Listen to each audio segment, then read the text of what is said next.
All right.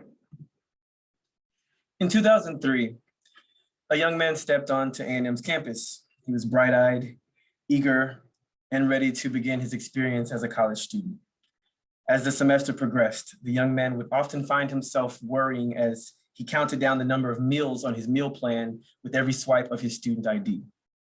In the spring of 2004, with no money and no meals left, he attempted to fast, and he tried to convince himself that the rumblings in his stomach were a test of his faith. In 2015, he found himself again on the campus of A&M, attempting to convince himself that his hunger was a test of his strength and steadfastness. A mentor noticed the now 30-year-old man and knew that he hadn't been eating. She made one phone call to Student Assistance Services, and there the man was given food to nourish himself for the next few weeks. It was the connection to his mentor and the compassion of that mentor that helped the man to come back and finish what he set out to do in 2003. Food insecurity has become a popular topic among college campuses and among communities with populations of overlooked citizens. Although some may define it as simply hunger, food insecurity is the state of being without reliable access to a sufficient quantity of food. According to Hunger and Health, in 2018, an estimated 1 in 9 Americans were food insecure, equating over 37 million Americans, including more than 11 million children. The United States Department of Agriculture defines food insecurity as a lack of consistent access to enough food for an active, healthy life. Food insecurity is complex. There are many factors that contribute to it, and it doesn't look the same for every individual, every family, or every community. If an individual or a family is experiencing hunger or food insecurity, there are usually multiple factors that contribute. They may also experience extreme poverty, homelessness, and lack basic needs. And that's not to say that individuals above the poverty line do not experience hunger or food insecurity. Specifically on college campuses like A&M, food insecurity may affect student retention, and you'll find today that food insecurity and varying levels of academic performance are definitely connected. Question. Hunger. Can we do something about it? Can we prove that in attempting to do something about it, we will be successful? In 2018, Dr. Sumana Dada approached me with a project. It was a full circle moment for me as I reflected on the compassion of Dr. Danielle Harris, who connected me to Risa Bierman in Student Assistance Services and provided me with food as I was a returning student at 30 years old experiencing homelessness and food insecurity. As a student, those two factors affected my performance and weighed heavily on my mental health. Dr. Dada and I brainstormed ways to connect with students, faculty, and staff focused on improving the quality of life of others through shared resources and higher visibility of those resources. The Hunger Consortium was initially formed to let students know that more and more individuals care and want to help them, as hunger can and often does affect students' academic performance. The need to connect to other departments and organizations allowed us to create a powerful web of resources that goes beyond Texas A&M and serves the entire Brazos Valley. In terms of scholarship, our mission is to connect students to our world-class professors who are dedicated to conducting research in various fields related to hunger, nutrition, and health, just to name a few. In terms of service, we want to encourage students to engage in high-impact practices and hone certain core competencies that promote career readiness, like critical thinking, teamwork, equity, and inclusion through capstones, the service capstone to be specific. In terms of support, we want to continue to grow our web of connectivity to the vast number of resources on this campus and in this community, and increase visibility so that students know that our main objective at this university is to see them succeed. We also want to encourage those students to think beyond the campus and learn ways to support their community, whether it's Bryan College Station or wherever they call home. I'm so fortunate to be able to share a lineup of presenters and rock stars who have been making a difference in our community and have been addressing hunger and food insecurity compassionately, and who have the data that answers the question I posed earlier: can we do something about it? So the next individual you will hear from is Dr. Sumana Dada. Dr. Dada is an assistant provost for undergraduate studies and the executive director of Launch. What started out as a conversation about personal health and healthy eating turned into an idea. That idea turned into a general meeting to pique interest. Those interests turned into collaborations. Those collaborations formed the Hunger Consortium. I want to thank you all for being here this afternoon. I know that this pandemic has indeed increased our screen time, as Zoom meetings have become our sole method of communicating in most cases. And hopefully we're on the tail end of that now. So let me admit some more people in. And without further ado, I'd like to introduce Dr. Samana Dada. Thank you, Dustin. First of all, those of you may have noticed I have an orange cat who will unfortunately be coming and going probably through the rest of the presentations, and I apologize for any distraction he affords. Dustin, what you have made of that idea that we discussed so long ago is absolutely amazing, and kudos to you and to everybody who has joined in, participated, and helped the Hunger Consortium come as far as it has. In the interest of full disclosure, I'm going to say that the idea that I brought to Dustin was triggered by the experiences of our learning community staff, Laura Wimberly, Bonnie Davila, Shatan Harris at the time, when they started telling me how the students in their learning communities were running out of food partway through the semester because their dining plans simply didn't have enough meals to get them all the way through.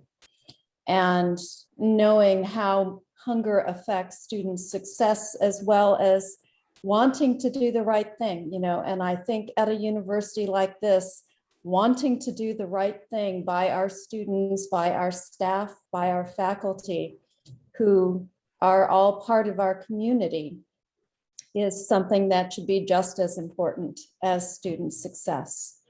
So with that idea, Dustin has reached out across campus to find people who are interested in all aspects of addressing hunger, whether it's academic research on crops or weather or the effect of climate change or the way crops move from the field to our plates, whether it's the sociology involved and the effects of the way habitat is formed and how rural and urban communities work. We've also reached out to those of you who are more service-oriented, who reach out into the community, into the state or nationally, internationally, and all the groups within this university that are interested in helping to alleviate hunger. And then there are a variety of classes and programs that educate about nutrition, about how to get nutritious meals inexpensively, how to cook them, how to prepare them, how to eat, so that you can be at the top of your form for all the things that you want to do in the future. And I think this Hunger Consortium Expo will really highlight a lot of what is being done across campus.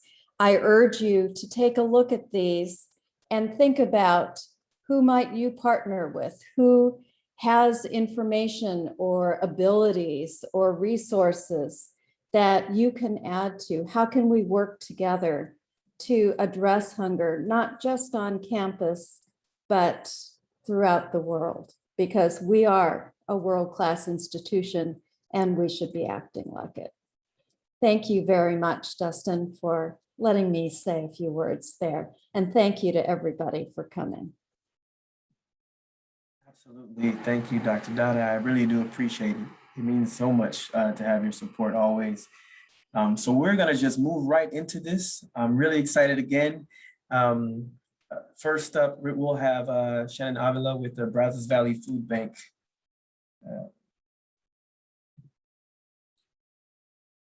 And you can unmute whenever you feel, Shannon. Hi, everybody. Thank you so much for having me, Dustin. So the Brazos Valley Food Bank, I feel like a little bit of fish out of water because I think you're all campus affiliated groups, but we do work with some campus groups, and I'll get into that a little bit later. So for those of you who don't know how a food bank works, a food bank is To put it concisely, we're a middleman. What we do is work with other organizations. So a lot of people interchange the words food bank and food pantry. And so they think people come to us, individuals and families come to us for food. Really, it's organizations that come to us for food. So we work as like a funnel and take in donations from the community, from businesses, from the state, from the federal government, and kind of funnel all of that to the different community organizations that we work with.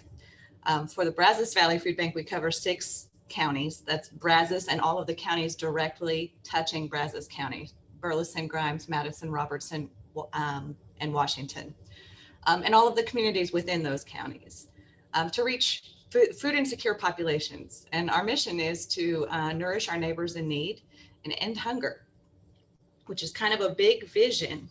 And how we work to do that is through Feeding People Today, and those are food distribution strategies. For Feeding Hunger Today and food distribution strategies, we work with 100+ partners across this 6-county area to distribute close to 6 million pounds of food to 57,000 unique people over the course of a year. So that looks like food pantries. That could be an elementary school that we distribute backpacks to. That could be a school-based food pantry at a high school, a local high school. That could be working with a senior serving organization to get senior bags or backpacks for seniors to seniors who maybe can't reach a pantry. That looks like a mobile pantry, which is a truck of food out to a field somewhere where there aren't a lot of food resources. Or connecting healthcare partners, providing them with some food to distribute directly to folks patients that they've identified as food insecure, and then connecting those same patients to community resources that are already existing in the communities that they live in. A lot of the barriers to food access in the community kind of start from not knowing where to look. Food pantries don't generally have marketing or outreach budgets. 66% of our food pantries are run entirely by volunteers. So all of their resources come from wherever they can draw them from, which normally doesn't look like spending money on advertising. So if you're food insecure, part of the challenge of the barrier is finding where the food resources are in your community. So that's the food distribution side. And then on the prevent hunger strategies, and those are our longer term interventions that look at educating and empowering folks and preventing hunger in the future. So that's connecting to community resources. That's helping people apply for SNAP, the Supplemental Nutrition Assistance Program. That's helping with nutrition education classes and physical activity classes. That is connecting people to other community resources. Generally, if a person is food insecure, then they're also experiencing some other resource deficiencies. So rent, utilities, medication or prescriptions, educational related costs that our benefits assistance program has added on that component of connecting to other resources, other community resources. And really that looks at connecting all of these different organizations that already exist in the community to help people, but just facilitating those connections and making sure that people know how to access them. So that's the nutshelliest I can get about how our food bank operates. But then last year with the pandemic, that brought some changes and some creativity and flexibility. So for us, that looked like when the schools shut down, schools during the school year serve as a very big distribution partner for us. That's a lot of reach. We work with 42 partner backpack schools and 12 school pantries throughout the Brazos Valley to get food to students and their families. But they were still distributing meals. So we got some boxes out to pass out to their families that were coming for their meal services, and stuff those boxes with information on resources in their community. Where are the local food pantries, and what do you need to visit them, and how can you find them? While we worked with our food pantries to convert their operations or help provide guidance on how to convert their operations and still keep their volunteers safe and their clients safe during COVID. Most of them are brick and mortar, which means they serve people indoors. And when you're seeing 100 families at one time, that's not safe during a pandemic. So how do you convert your operations to keep your volunteers and your clients safe? So while our pantries were working on converting their operations, We were working with the schools, the various school districts that we partner with to get food out to families in the interim.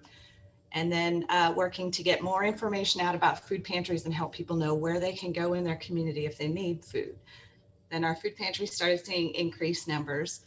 And we worked to identify maybe the populations that weren't being reached and figuring out how we could get food to them. So folks who were self-isolating because they were at high risk.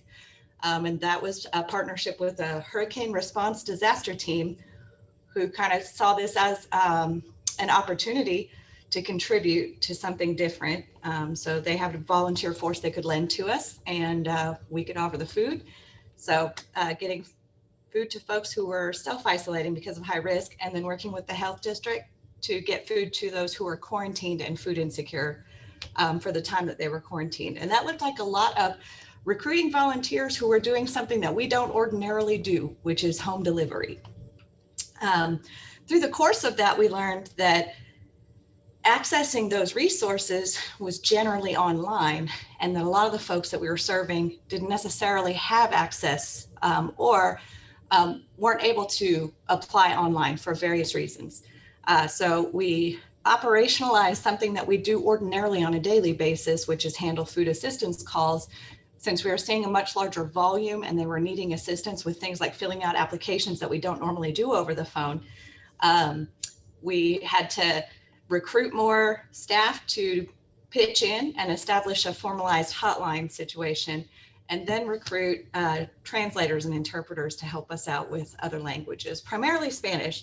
But we did actually have someone from the university who was willing to help out with Russian, Hungarian, and German, I believe. So, so we spent a lot of time as well during that time reaching out to populations that we had not traditionally seen as many of at our food pantries, and identifying barriers. So one of those was the language barrier, and we worked with a lot of our pantries to try to find interpreters, help for them so that they could better reach those populations. And our pantries, y'all, worked their tails off all year long to reach people. So it's not that they weren't already doing this, but just there was some momentum there to, you know, put more work and more effort to this and more awareness of it. So, and then we had a period where we had a much constrained supply of food compared to what we normally have. That was when the pandemic very first kind of geared up in March. Donations were dropping steeply as people were concerned about, you know, surface contact and transference of the virus through that. And then, of course, supply chain issues. And so then we saw an influx of food all at once from the federal government in Tatum. And that food went out to our food pantries. And then we also took that as an opportunity to get that out to our communities directly in distributions we called super distributions. So those were throughout each county that we served, and 2 here in Bryan College Station. Through those COVID efforts, we reached 12,000 unique individuals during the course of COVID to up until today, on top of the 57,000 that our network serves ordinarily in a given year. So it's been a year, as you all know, you're there for it. So I feel like I'm talking way over, so I'm gonna wrap it up now and say, we do all of this through our partnerships. Without our partners, we would be a warehouse full of food. And the vast majority of our partners are volunteers at their own organization or volunteers for us, with us. So volunteering, donors, food or funds, all of that comes together to help feed this, you know, our community, our Brazos Valley neighbors. So there's so many ways that you can jump in, both at the food bank itself or with one of our many partners. That can look like food distribution, especially if spending time outside is your jam. That's how it's working right now. So distributing outside, particularly in the summertime, can be a little bit of a challenge if you're not accustomed to spending time outdoors in the summer in Texas. That can look like even things like if you are bilingual and you can help be an interpreter actually at a food pantry, or translating documents to help make our services more accessible. That can look like helping out on our hotline, and you can do that remotely. That can look like making deliveries to folks who are self-isolating or quarantined. That can look like coming out and helping in our on-site garden. And then any number of different kinds of activities at each of our partners, which you would have to talk to them directly. I don't want to sign them up for something. And then internships, research projects. We are open to all kinds of partnerships with the university, and we've had lots of great experiences working with both professors and student groups. And our rainwater harvesting system was originally conceptualized by an interdepartmental engineering student group. We have worked with a professor to do a study on our backpack program. That was many years ago. Right now, we're working with another professor on a study of our screen and intervene, or our healthcare partnerships, and how to kind of evaluate or measure that particular program. So you're welcome to reach out to me. I would highly recommend checking out our website as well. There's forms to apply for internships. There's forms to check out all the volunteer opportunities. And there's even a list of all of our partners and their phone numbers and how you can get a hold of them. So I've talked enough. Thank you so much. Thank you, Shannon. You did a great job at filling some time there. So I appreciate it. You weren't talking a lot at all. I appreciate that. Shannon has been part of this consortium since the very beginning. And, the one thing that we always want to encourage students to do is to step outside of the A&M community and make sure that, you look to Bryan College Station, the whole in Brazos Valley, in ways to help out. So at the end of this expo, I will make sure that you have a link to every single presenter that you've heard today. There'll be a survey at the very end. So when you fill out that survey, I'll get your information, and I will send you a link to everyone that's presented today. So thank you so much, Shannon. I appreciate you. Next, we have Haley Dean. If Haley's not here, which I don't see her here, I'm going to play a little commercial for you all. One of my colleagues, Lindsay Anderson, is the intern program assistant for national fellowships, and I'll play a commercial for y'all. Right? 1 second.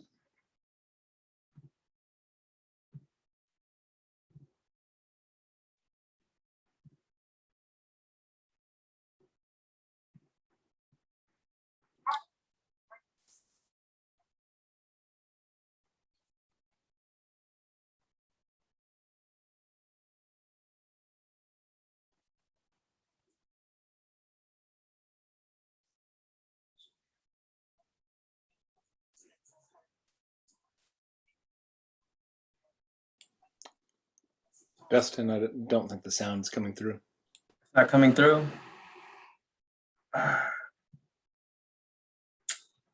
Rats. Okay, so the sound. Actually, oh, sorry, I didn't mean to interrupt you. It's okay. If you go to your audio settings and there's a portion that says suppress background noise, and you move that to low, you'll be able to hear it.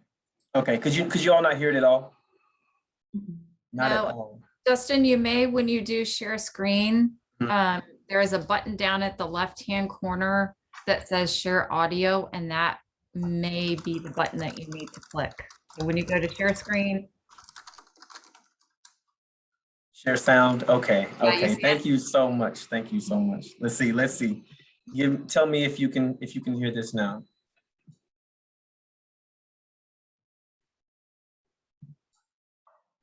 Howdy, my name is Lindsay Anderson, class of 06.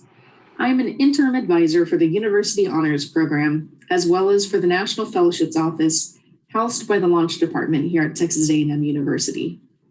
Many students who need additional funding for their educational expenses here at the university may already be familiar with financial aid packages such as needs-based grants like the Pell Grant, or academic and merit scholarships or athletic scholarships. Did you know, though, that there are additional funding opportunities outside of the Student Financial Aid Office? That's where the Office of National Fellowships potentially could link you up with some of these additional funding resources. National Fellowships are awards that are competed for by students all across the country. And Texas A&M features a special relationship with 13 of these awards and their organizations. These are the core national fellowships that are available here at the university. If you would like additional information about these award opportunities, please email me at lindsay.anderson@tamu.edu or schedule a National Fellowships Advising appointment with me on Navigate. Hope to speak to you soon. These are the core. Okay. So she was kind enough to make 2 more of those for me when things don't, if we don't have our presenter up. Is Haley here? She's not here yet? Okay. Well, let's move on then. Let's move on to Bonnie Davila. My colleague Bonnie has been doing some extremely amazing things. So we'll start there. 1 second, Bonnie.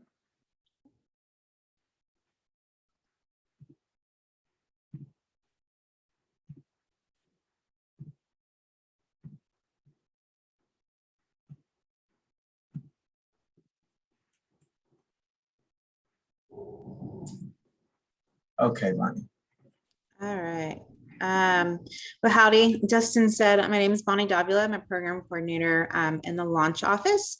One of the programs I do oversee is the First Year Eats program, where the First Year Eats, if you're not familiar with it, it is we have about 120 students that participate in this program.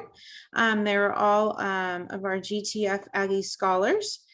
We have some Century scholars that are Regents scholars, as well as some of the Gen 1 or some of the students over from the Office of Student Success. All of our students actually live in Clemens Hall, which is right across the street from Henderson, which is easy access to us. When this first started, we were not in a pandemic, so things were ran very differently.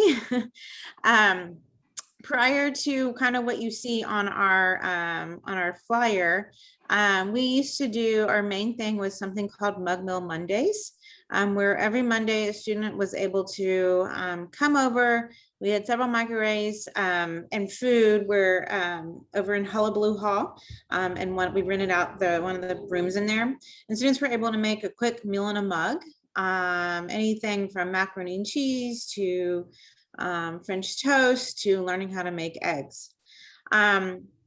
We also did an egg distribution as well as some crock pot meals. When the pandemic hit last year, we had to be very creative this year. We were not able, back up, we also used to stock Clement's pantry with just food that we went and purchased and kind of stocked it up for the students to be able to access to.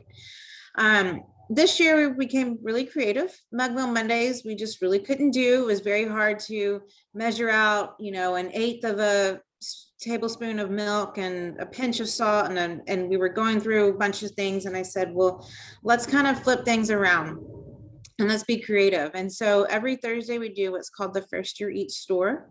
The students are able to sign up to come and pick up a sack full of goodies to get them through the week. Anything from granola bars to chips to fruit and vegetables.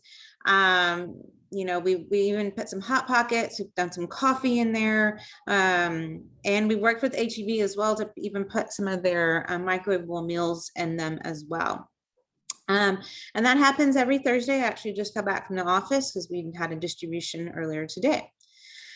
We also have an egg distribution where Poultry Science, and we've teamed up with a local egg producer to give us, we think we get like 18 dozen of eggs every other Thursday that the students are able to come and pick up as well. And that's pretty cool that they're using that. That means they're watching our videos and learning how to make things in their dorms out of a microwave.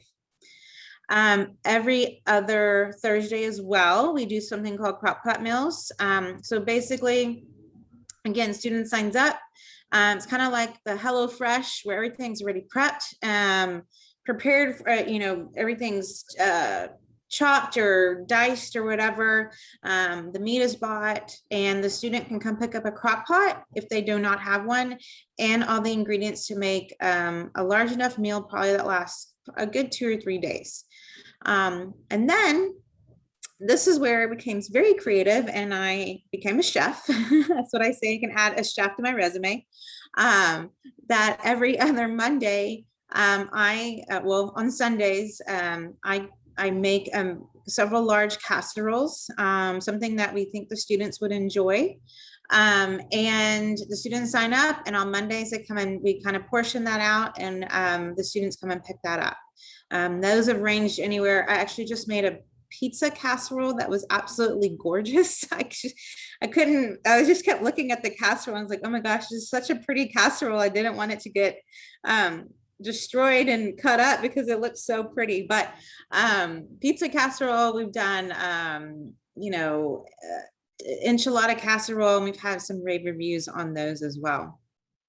We have 5 mentors that are paid mentors that help out this program. We have volunteer freshmen that help out this program. And then of course, I couldn't have done any of this without my graduate assistant, Shelby Hearn, helping as well. And yes, you follow us on our Instagram page at TAMU First Year Eats, where you can see all of our videos and cooking demos. I haven't sent the pizza casserole yet, but Shelby will probably get that soon to post it up because this was really pretty. I'm not gonna lie. So it's been a really cool year. We had to become very creative, but the students have really enjoyed it, and we're looking forward to going into next year. And one more thing, and I'm sure Sarah and Dr. Gaston and Allie probably are gonna touch on this, but we did partner up with them to do some things over with garden, where students are able to grow little herbs in their dorm rooms and whatnot. And so I think they're gonna touch on that later on in the symposium. So thank you.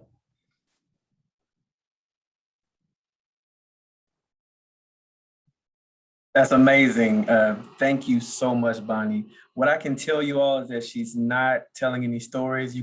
I'm here in Henderson, and you can smell the good food wafting through the hallways. It's really just me, it's her, and her students. So Bonnie, you've been doing an amazing job, and I can't tell you how remarkable it is to see students safely coming in and getting their food. So that's.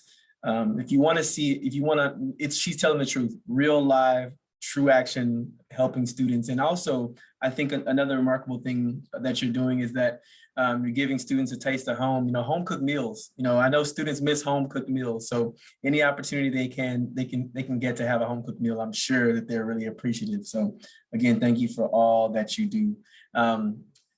So before we get to our next presenter, I want to open it up for questions. Does anyone have any questions? You can put in the chat, or you can unmute to ask a question.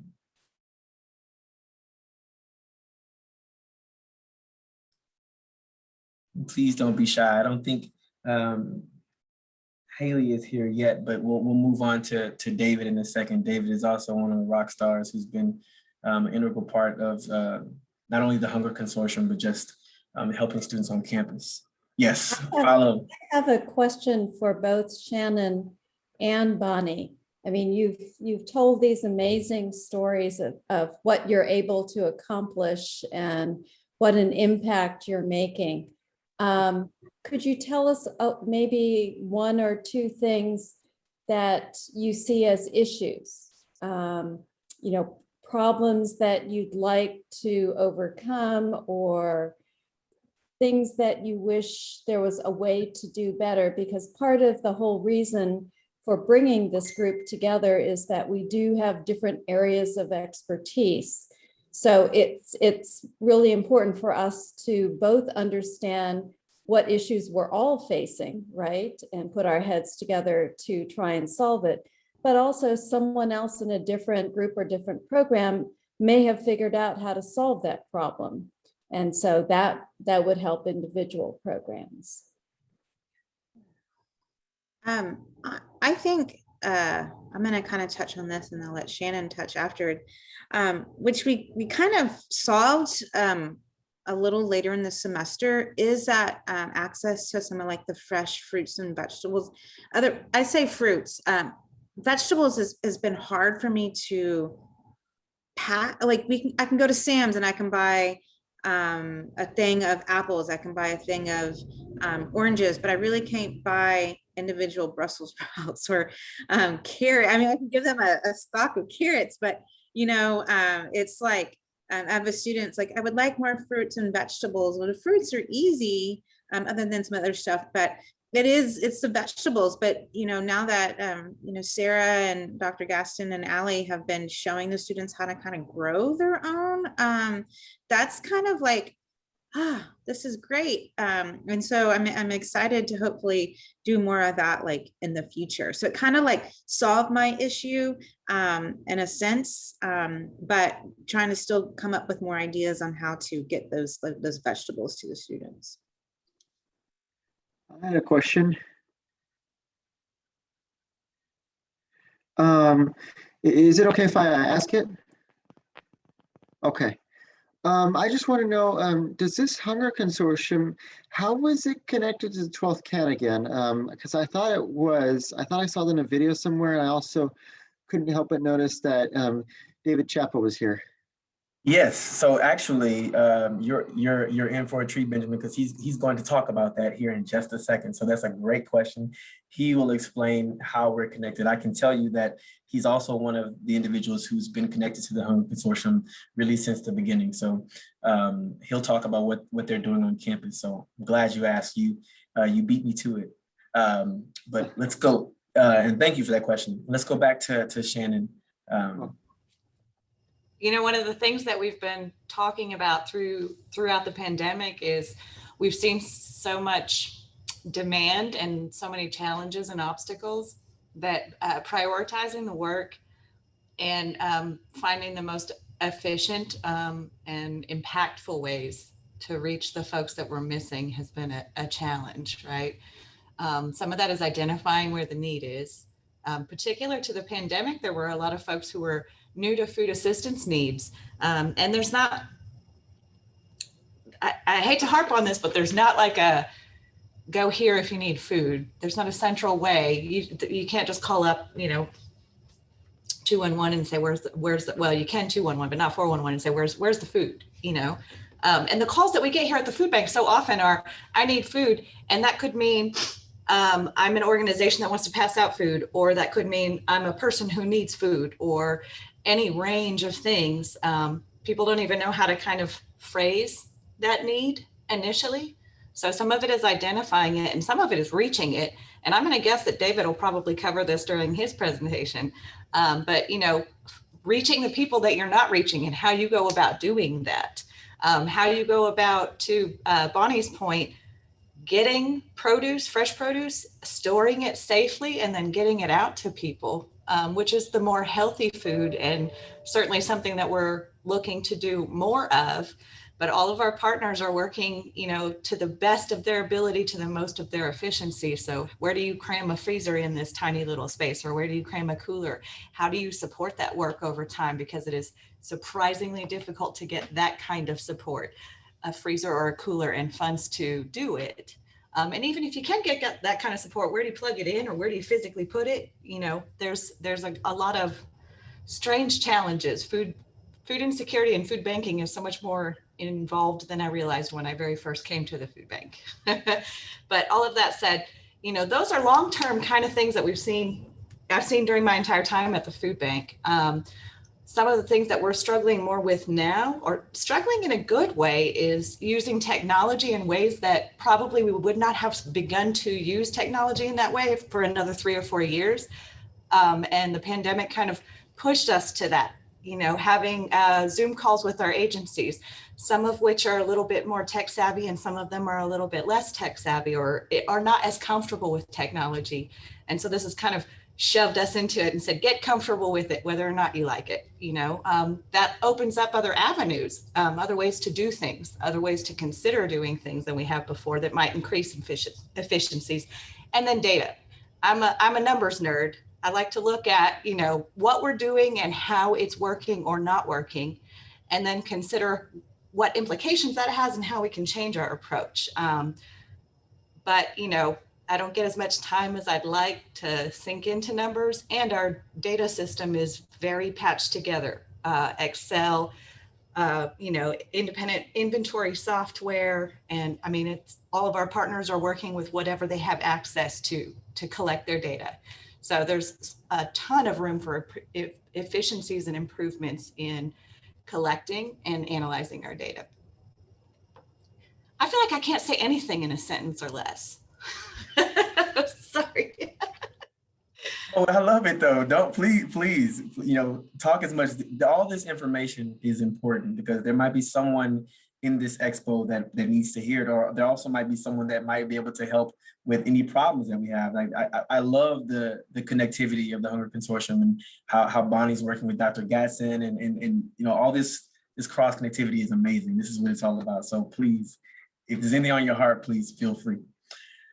Okay. Do we have any more questions?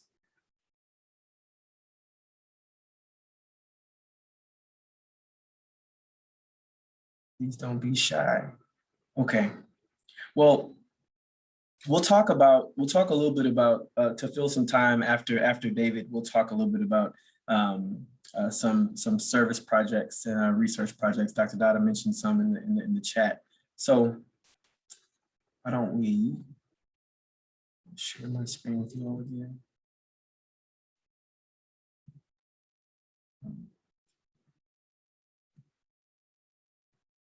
Okay. David, you're up. Howdy, guys. Thank you for that introduction, Dustin. So I am the Associate Director for the 12th CAN.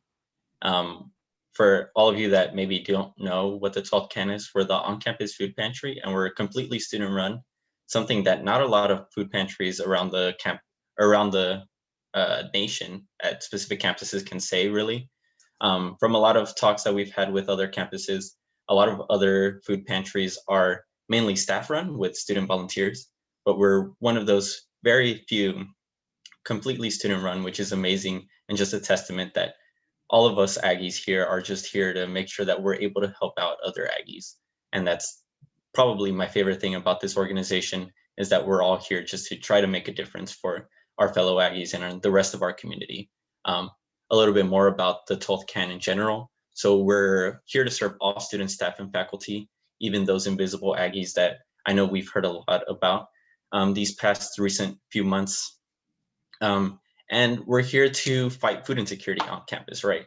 And I don't know if this has been touched on before I got here, but food insecurity looks like a lot of things. It's not just not having access to food, but not having access to that nutritious food that we were talking about earlier. And at the 12th CAN, we're kind of trying our best to find the most opportunities that we can to be able to provide that good nutritious food through ways such as like our Healthy Pantry project, which have started these past few years in conjunction with the Brazos Valley Food Bank. They help us with a dietitian that comes over, and we talk through what we can do for our clients to give them information about what they can use our food for. You can walk into our pantry and see all this food, but it means nothing unless you really know what to do with it. So having that help from the dietitian and just our execs putting their minds forward and making these recipe cards and deciding, hey, look, clients, these are things that you can do with the food that we have here. These are nutritious ways that you can use all of the food that we're able to provide for you, as well as some other partnerships that we have around campus. For example, Temu Urban Farms United, or TUFU, also part of the Hunger Consortium. They provide us with their fresh produce from their vertical gardens. And for any of y'all that have not seen the vertical gardens, amazing, amazing place. As well as other partnerships that we have on campus, Rosenthal Meat Center and Cactus Cares, an outside partnership that we have. They provide us with fresh frozen ground beef, which is, again, another amazing thing. Obviously, you can give out cans of protein, but nothing ever really beats the real thing, right? So being able to provide all of these different types of variety of foods and just continuing as far as the 12th can goes, continuing to grow ourselves and the amount of things that we can provide our clients is our main goal, making sure that we're able to provide that healthy, nutritious food and things from all around the food groups from USDA's My Plate is really our goal as an organization. A little bit of logistics for anyone that is listening or that knows of someone that is in need of food or food assistance.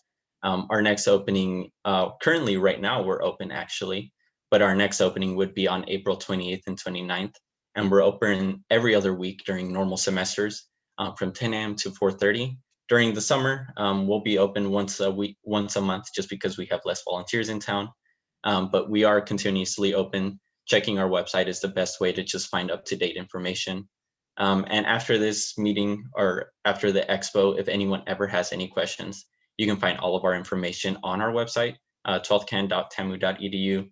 And we're always happy to answer any questions that anyone has. And right now, I suppose hand it off to Dustin if anyone has questions as well.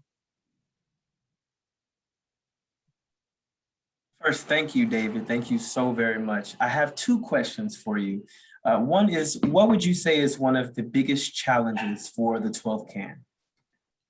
Probably one of the biggest challenges, and I heard this come up earlier, is how do we reach all these students and staff and faculty that we know are out there that need this food assistance? How do we make sure that they're comfortable enough to attend to us? I know a big thing about food insecurity is the stigma behind it. How do we show people that it's okay to need that help? How do we show people that it's a strength to be able to ask for help as opposed to a weakness? So just finding ways to branch around campus and just relay that information. I know something that we're in the process of doing is buying, for example, yard signs. While in the grand scheme of things, maybe it's not the biggest thing, but being able to just put yard signs around campus, the heavily populated parts around campus, especially as students are coming back to campus. And maybe just one person sees one of the yard signs and is able to find this new resource. As long as we're able to reach that one new person, I think that's all that matters. David, I was wondering if you ever give tours of the 12th can, and also how do you find your volunteers? Because volunteers obviously would know about 12th can, and so you might be able to create some overlap there. Yeah, we definitely do give tours as long as it's not during one of our openings. One big thing about the 12th can is confidentiality for all of our clients. So making sure that they feel secure and they know that they're coming to a safe place where no one's going to learn about them. And then as far as finding out our volunteers, really, I suppose, so I've been with the 12th can since my freshman year. I'm a senior now. And at first it was really hard to find those volunteers. I remember going to meetings and there was maybe 10 people at our meetings. So it was crazy how little volunteers we had. And this year we actually hit a record number of around like 150 volunteers. So at this point, and I suppose it might be either through word of mouth or just our continuous push to making sure our brand is recognized around campus, our volunteers find us at this point, right? People just, now that they know about us, they want to be able to be a part of this mission. May I ask a question, David? Of course. My name is Dr. Meismer. I was wondering, do you guys have a PowerPoint that you could distribute to professors so that we could pop it up at the beginning of class with the information if you're food insecure? And then also if you want to volunteer, do you guys have anything like that that could be distributed to faculty and graduate students for classes? Yeah, we have some PowerPoints. We can definitely draft up one specifically for that. We also have some pamphlets that we had printed out specifically for that. If you find our information on our website, we can definitely, just so we can get your email, or if you want to send that to me through a direct message. Yeah, I was just thinking if you just had, just one PowerPoint slide that you could distribute to everybody on campus, that's really the way to hit every single student. Yeah, that is a great point. One initiative that we were hoping to do that we didn't get the chance to was we were hoping to be able to put actually our resources at the bottom of every professor's what is it called? I'm a student and I can't think. Yes, syllabus. There we go.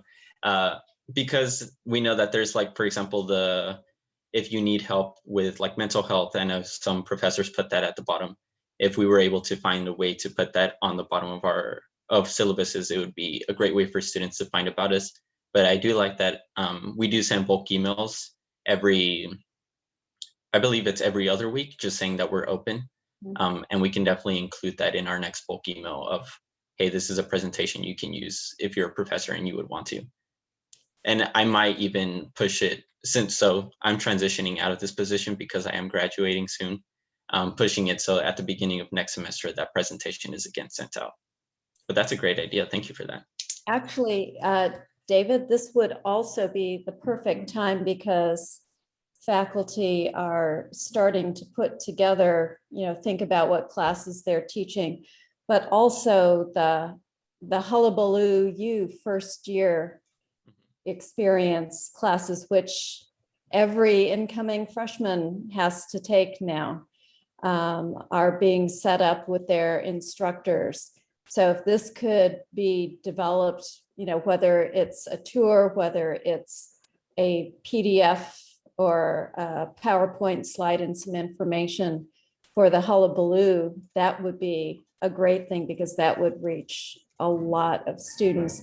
And then it could be reinforced, as Dr. Meismer pointed out, in their other classes, because we all know it sometimes takes a few repetitions for things to sink in.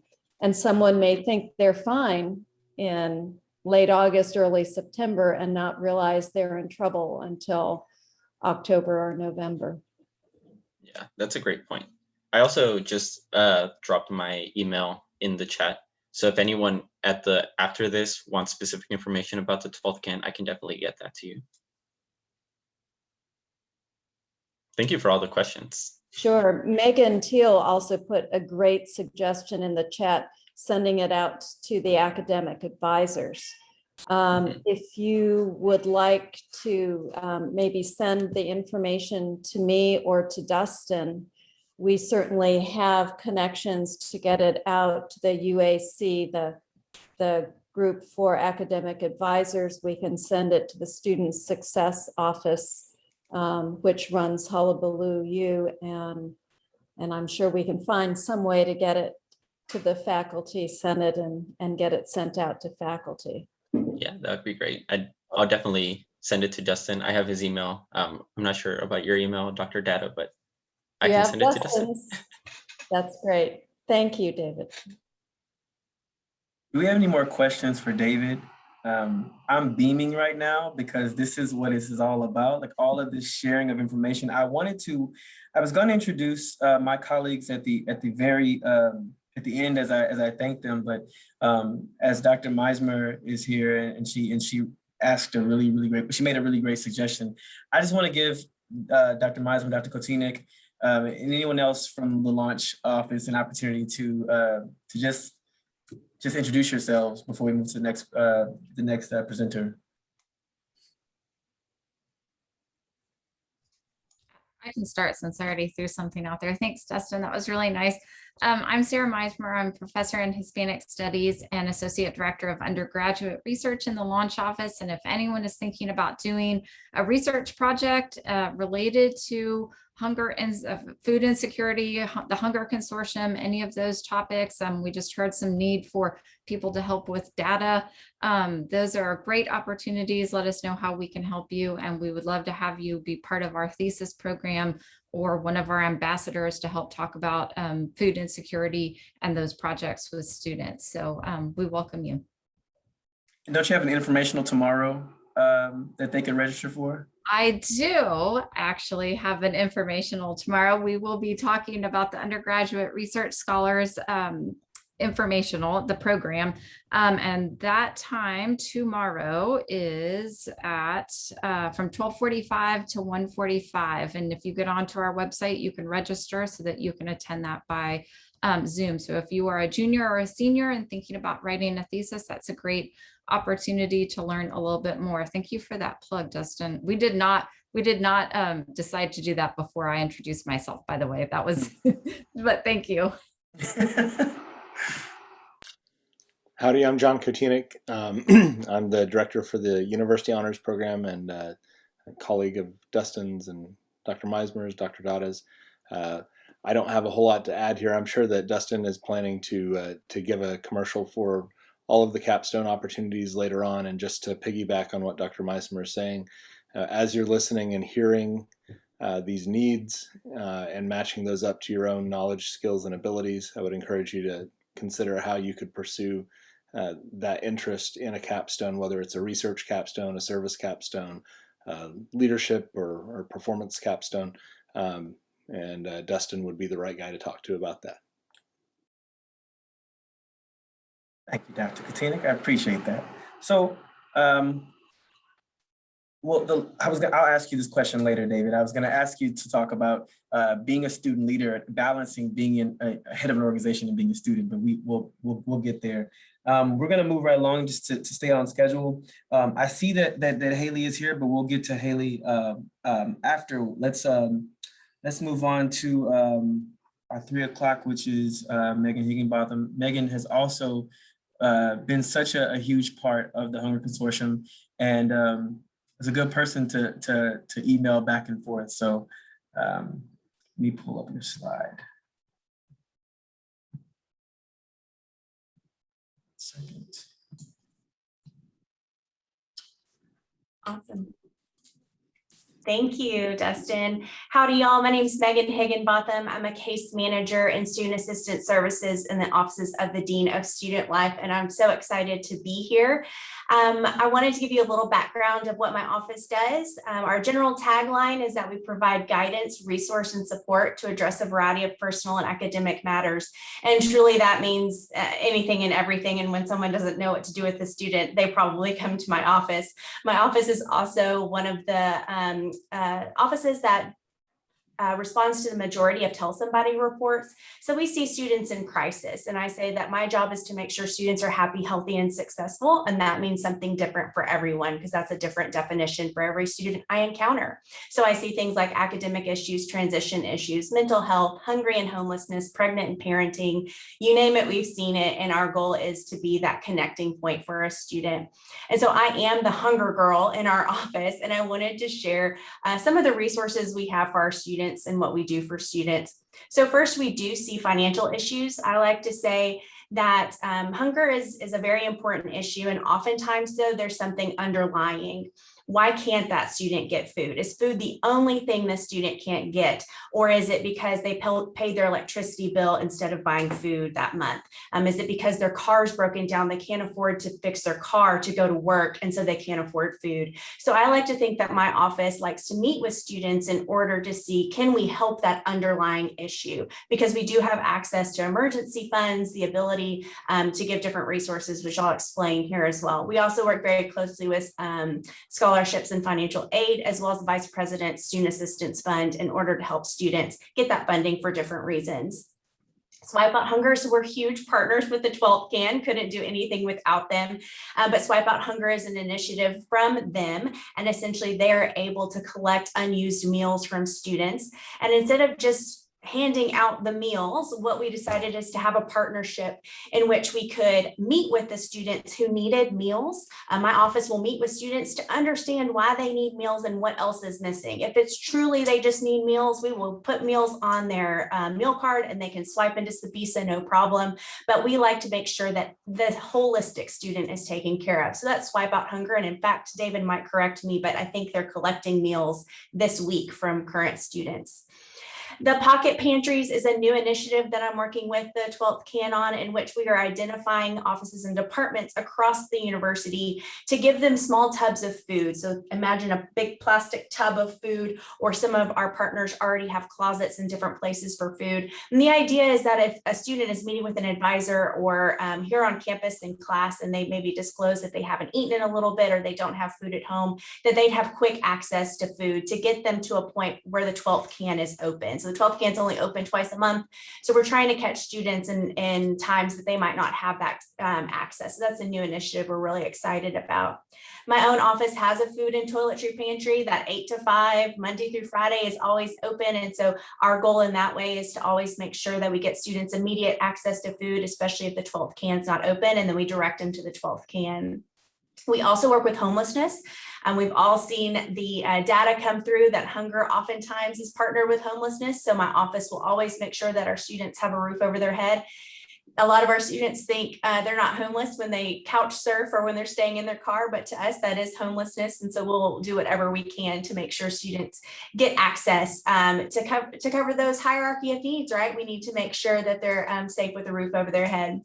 I've put my website here and I'm going to add it into the chat there. But this is a great resource for you. If you need anything, we're always willing just to call and consult with you all. We are allowing students to come here in person. We have some different ways we can meet with them. We meet with them majorly virtually, but we will always make sure they have food in their pantry if needed. And that's my quick presentation. If anyone has any questions, I'd be happy to answer them. Hi, Megan. This is John Kutinik. Do either you or 12th Can have any messages about the Swipe Out Hunger on social media right now that we can boost signal for? I'll give that to David. So we'll start sending messages out next week as we start collecting, just so students don't forget about us, and we'll be sending one out every day of the week until we meet our goal. Great, thank you.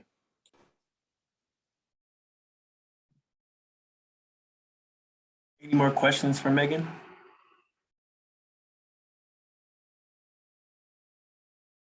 I'm going to ask the same question, Megan. What, and you might have answered this already, but what do you think are some main challenges for you as student assistance services, especially with Pocket Pantry and trying to find space on campus?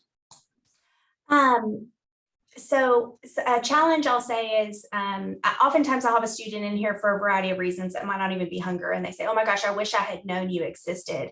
But it was mentioned before, students come here during their orientation and they don't think that they're going to need this. Oftentimes they'll come and they might even see that slide about the 12th can and they're like, I'm never going to need a food pantry. And it's not until they're in crisis that they need us. And so that's why it's important that our marketing goes to faculty and advisors who interact with students the most, who, faculty hopefully can tell even through a Zoom screen that they're not being as interactive as they should, or they're looking sluggish, or maybe in an essay, they've talked about how they hadn't eaten in a couple of days, something like that. And so that's a challenge.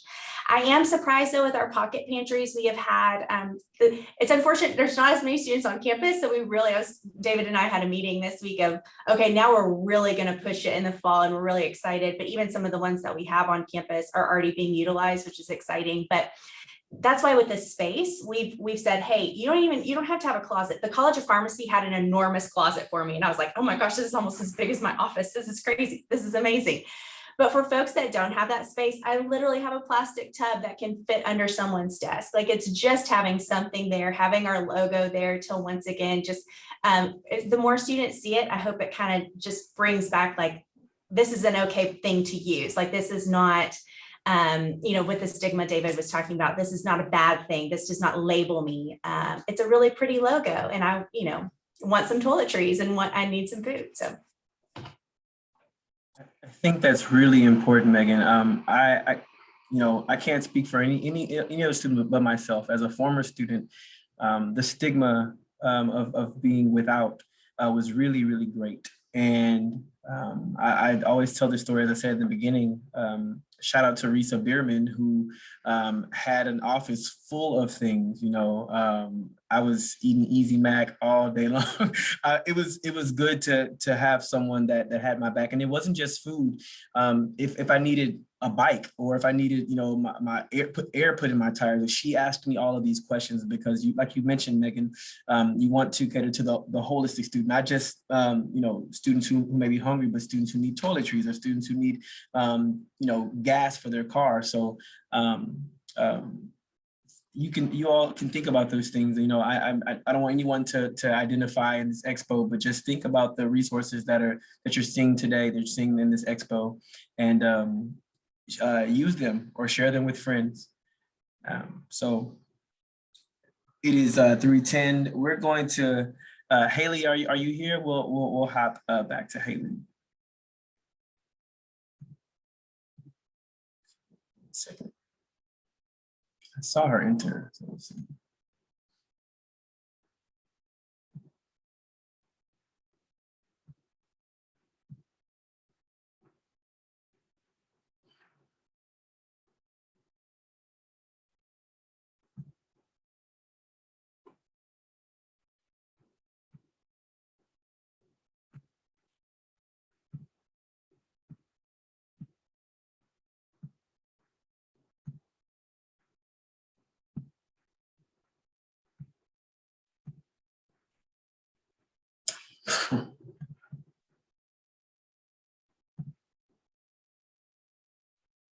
Haley, are you there?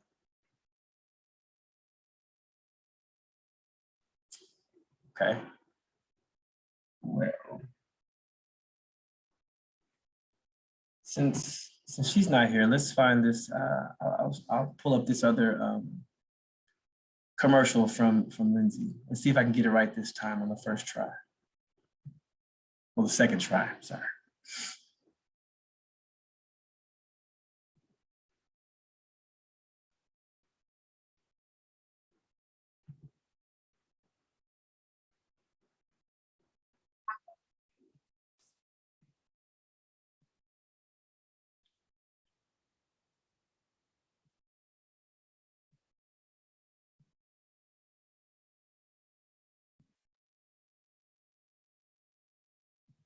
Howdy again. Lindsay Anderson from the National Fellowships Office, housed by the Launch Department here at Texas A&M University. I previously had mentioned that Texas A&M features 13 core national awards, and I'd like to take a moment to very briefly introduce you to these awards so that you know their name and what they're about. The first group is going to be for undergraduate fellowships. The first two, as you can see here, are STEMS fellowships for the Astronaut Scholarship and the Goldwater Scholarship. Students should apply for these during their sophomore or junior years, and there's a high premium placed on students who have already done research. The Udall Scholarship has two components to it that make it a very unique opportunity. The first component is for students who identify as Native American or Indigenous and are planning future research or careers in tribal policy or Indigenous health outcomes. The second component is for students of any ethnic background who are interested in study or research for environmental studies and land conservation. The next three here are all language acquisition and study abroad opportunities. The first of which is the Boren Scholarship. Next is Freeman Asia Scholarship. And the last is the Gilman Scholarship. For students who are planning on doing study abroad or have felt as though these things are financially out of reach, the Gilman Scholarship is a really great chance for you to get the funding for you to travel abroad, because you must be receiving a Pell Grant the semester that you apply or the semester that you receive the Gilman Scholarship. And there are 2 application cycles per year, and they award hundreds of these opportunities to students across the country every single year. There are also 2 post-baccalaureate fellowship opportunities, the first of which is the Gaither Junior Fellows Program. You would be serving as a junior researcher for the Carnegie Endowment for International Peace in Washington, D.C. This can be a really great opportunity for students who have an interest in global politics, international affairs, international studies. The next is the Cultural Exchange Program, the Fulbright U.S. Student Program, which is one of the longest running and most robust fellowships run here in the United States. This is a great chance if you are planning on integrating your future graduate plans with the background of another country. But a lot of students are drawn to the cultural exchange of being an English teaching assistant abroad, either in an urban or rural area for a variety of age groups. The last grouping here that I'll point out are going to be graduate school fellowships. The first one here is the Truman Scholarship, which is a really great fit for students who foresee a career in public service. And then the remaining ones will take you to the United Kingdom.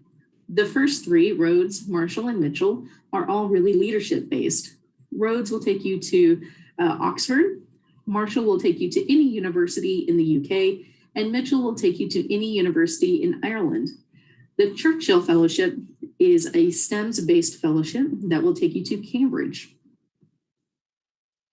Please reach out if you would like more information about these. I'll also be doing a slight tutorial in my next little commercial about the fellowship's webpage database in specific.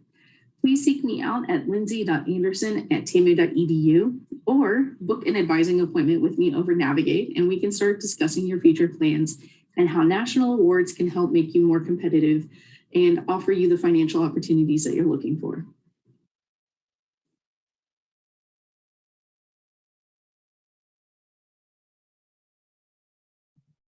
Awesome. I have to shout out to Lindsay later for helping me fill that space, but with great useful information.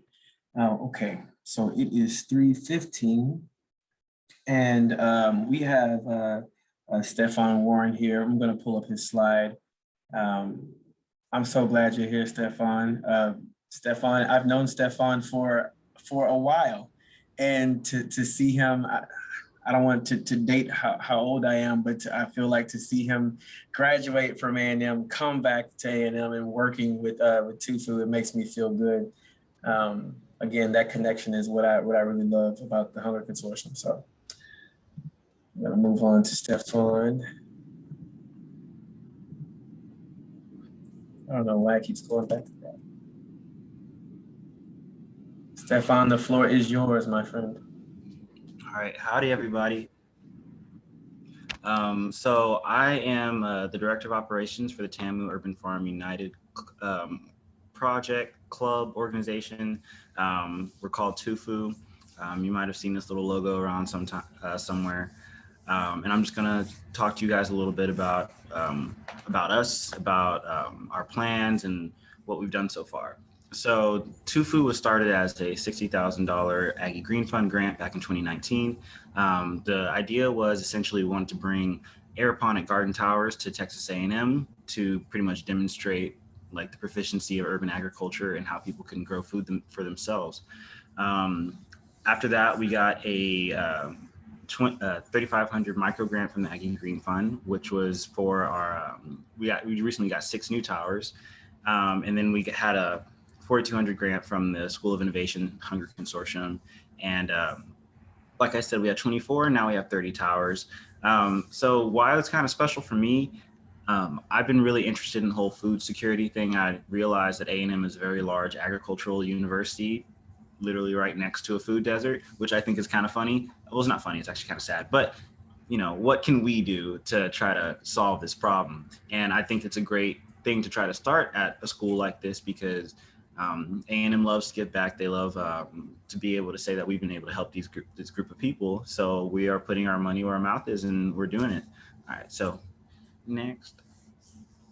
All right, so our project is actually, other than me working as labor, completely student and volunteer run. On Saturdays from 9 till noon, we have our student volunteer days every week, and every week somebody comes out. The only time we didn't have one was when we had that freeze, but people were still asking if they could come out. And on Fridays, we have our community days, same time, 9 to 12.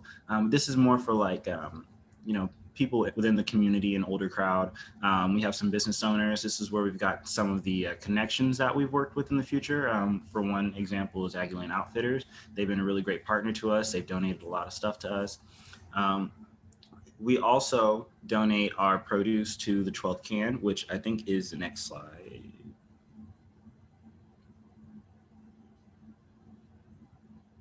Yeah, so the whole thing behind TUFU is that we give back to our community in order to, like, you know, feed people.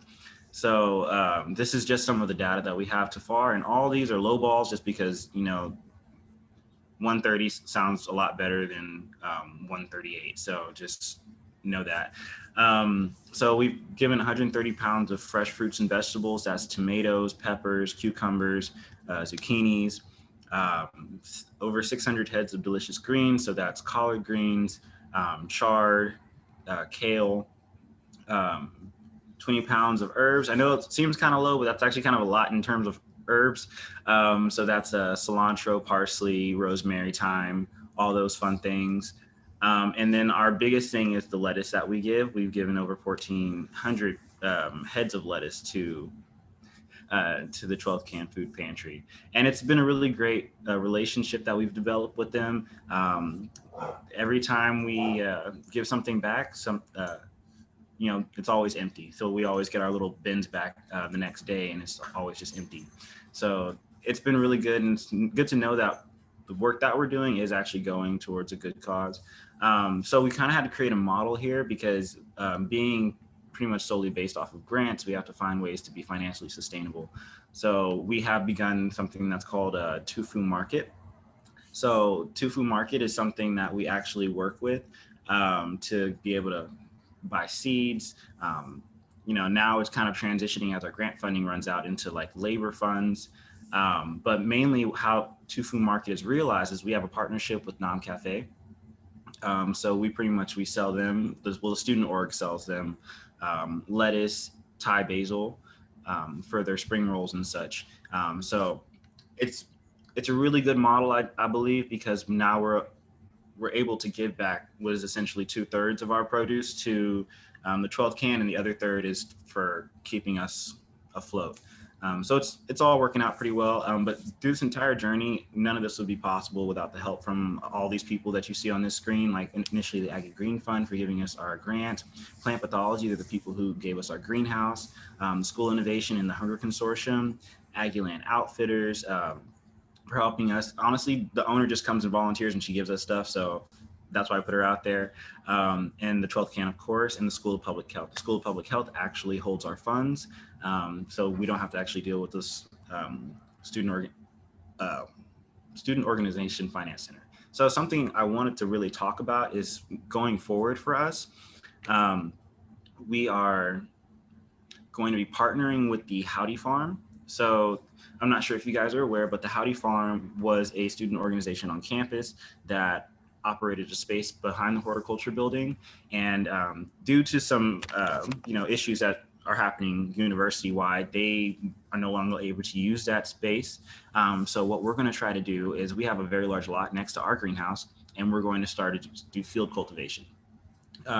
So right now we can typically produce things that grow aeroponically or hydroponically. So lettuce, tomatoes, cucumbers, stuff like that. But a lot of like nutrient dense things that people who are food insecure are used to cooking with are like carrots, things that typically grow in the soil, like okra and stuff like that. So I felt like we were kind of missing a certain thing when it came to being able to give back to our community, because people can only eat so much lettuce. Like, we got to be honest about it. And we want it to be like nutrient dense. So we're going to try to do some field cultivation and partnership with them. And it's going to benefit both of our organizations, because Howdy Farm benefits from having a longer history than we do at A&M, and they have a stronger, student tie than we do, which I think it's very interesting. That's the hardest thing in terms of volunteering with universities, is figuring out exactly how to keep the students involved and like interested. And they really have that down. So they're going to supplement that for us. We're going to be able to provide like the structure and the location, as well as a lot of the networking aspects of it. So yeah, that's actually pretty much it. I feel like I talked really fast, but this is what Tofu's been doing so far. And like I said, we do community volunteers. If any of y'all want to come volunteer, I'm pretty much at the greenhouse every day between Tuesday to Friday. Well, actually Tuesdays to Saturday from 9 till noon. You guys can come out, look if you want, or just come volunteer. We're welcome to everybody out there. And it's become a really nice place to just hang out to, because it's not necessarily quiet because it's a greenhouse, but you're just surrounded by a lot of plants and a lot of like-minded people, or people, even if you're not like-minded, are doing the same task. And that's kind of cathartic in its own method. So I just want to say that about our organization, and I'm really glad to be here. Thank you. Thank you, Stefan. I really do appreciate it. I know that I visited the greenhouse. I know that Dr. Dada has also visited the greenhouse. It's and to see where you all started from to where you are now, remarkable. And to see the partnerships that you've all had, and just the way you were able to overcome some of the challenges to getting that greenhouse set up, and shout out to Lisette Templin for going to bat for students and for for fresh vegetables to provide to people in this area. So thank you so much for everything that you do for our community. I appreciate you. So does anyone have any questions for Stefan? I mean, yes, go ahead, Dr. Dada. I have a question. We've been hearing as I've been hearing as I've been listening to these presentations, that everyone from First Year Eats to the Brazos Valley Food Bank, I'm thrilled that students are asking for more fruits and vegetables, but I'm also hearing that, you know, an entire head of lettuce for one person can be a little overwhelming, right? Is there a way, or have you thought about how to grow, you know, as Bonnie was saying, the single carrot, the 2 radishes, and you were talking about also having more familiar energy dense kinds of foods, or nutritionally dense kinds of foods. Is it possible to do that with the tower gardens? So root crops are kind of like a no-go for towers, which is kind of sad.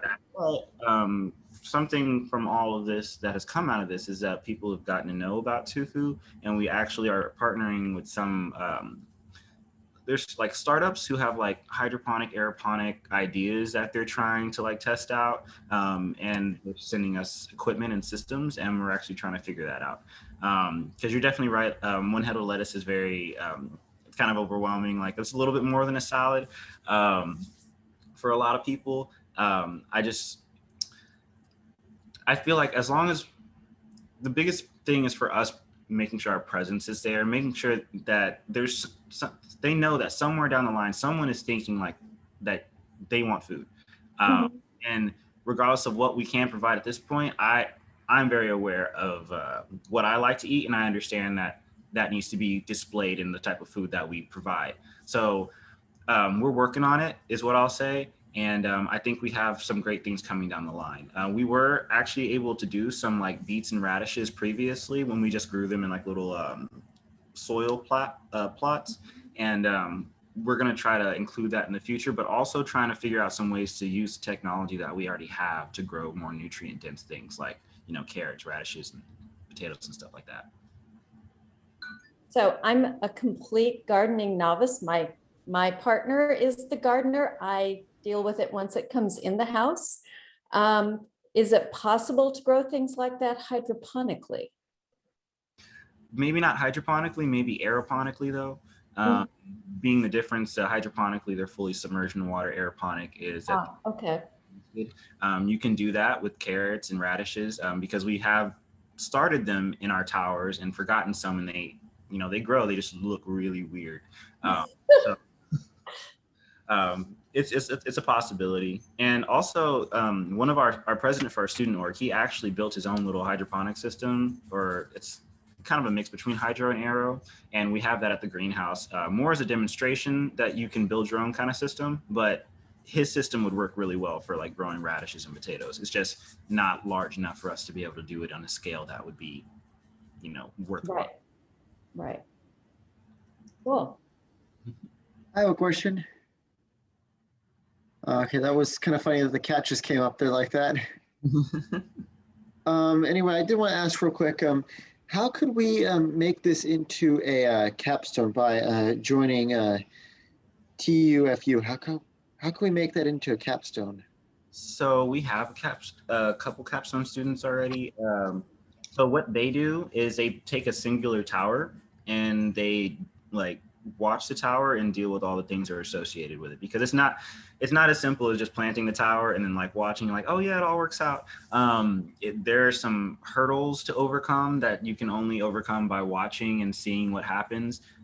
So some of the things that they're having to deal with is like hard water in Texas. Like, how do you deal with that in a hydroponic solution? That would be like adding acids and bases and stuff. How does that affect the plants? So like image analysis, like before and after kind of things. There's lots of research potential for each one of these things. Then there's IPM, so integrated pest management. You see a lot of aphids. How do you get rid of them and keep them away? And a lot of those methods would actually end up damaging plants. So how do you like be able to keep your harvest and deal with those things at the same time? So lots of individual questions can be asked, and there's a whole host of different things like potential out there. And if anybody's interested in a capstone like that, just, you know, hit me up and we can talk about it, because I have like a list a mile long of things that I want to try out. And what's your email real quick, if you said contact you? WARRENJR at tamu.edu. So it's Warren Jr. at tamu.edu. Okay, thank you so much. Thanks, Stefan. Good Dustin question. just put the email in the chat, Benjamin.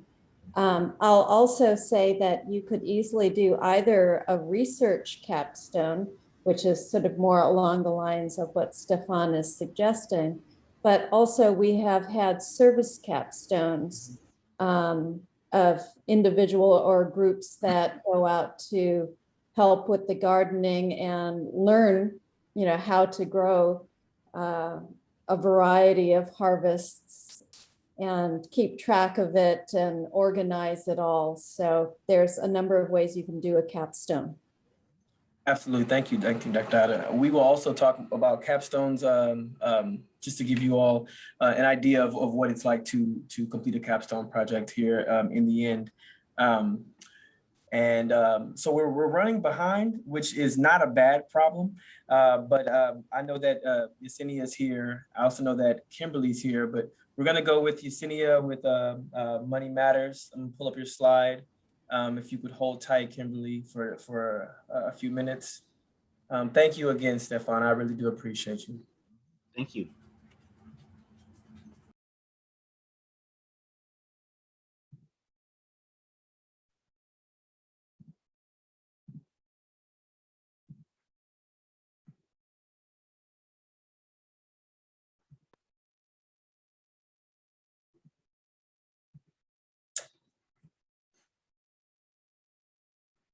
Okay, Yesenia, are you there? Yes. Hi, everyone. Hi, my name is Yesenia, and I am one of the advisors here at the Money Education Center. And I'll go over just a bit of the information that we've been doing in our center and how we've been helping our students.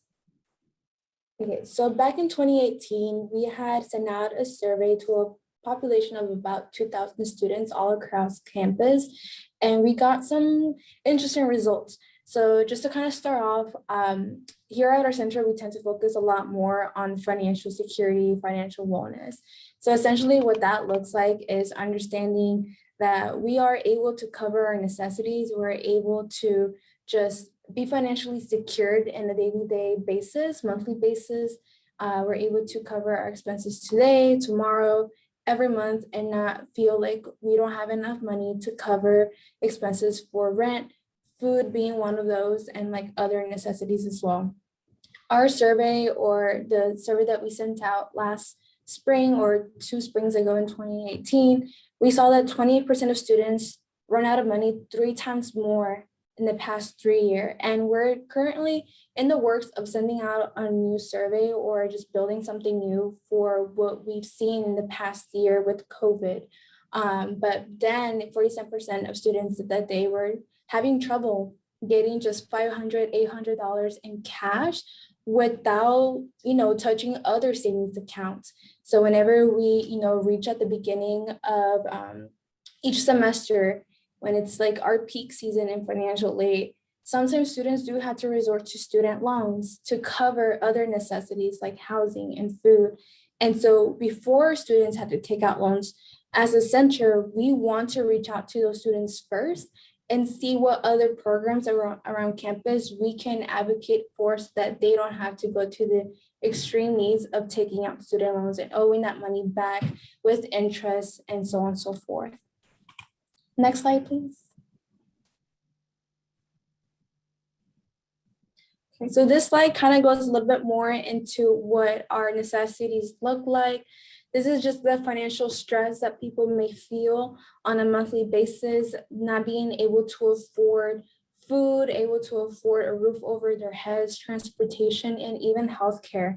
And so one of the statistics that we saw from our students was that 36% of them were just very low on food security. And so what does that mean? Whether or not you have a meal plan and you're trying to literally just like make sure that all of your meals suffice for you every semester. I know that when I was a freshman, I like quickly went through my meal swipes and my dining dollars so quick.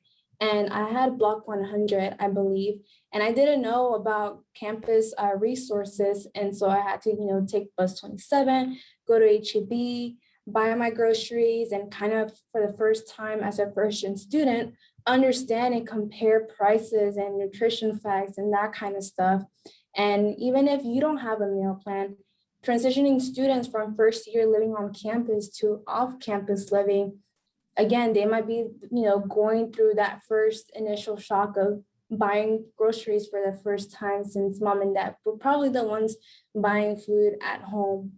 And the other part of it was that 50% of students show sign of housing insecurity. So maybe not having a place of where to cook food. I know that a lot of dorms have places where they can store food in refrigerators, or have like community kitchens where they can do that as well.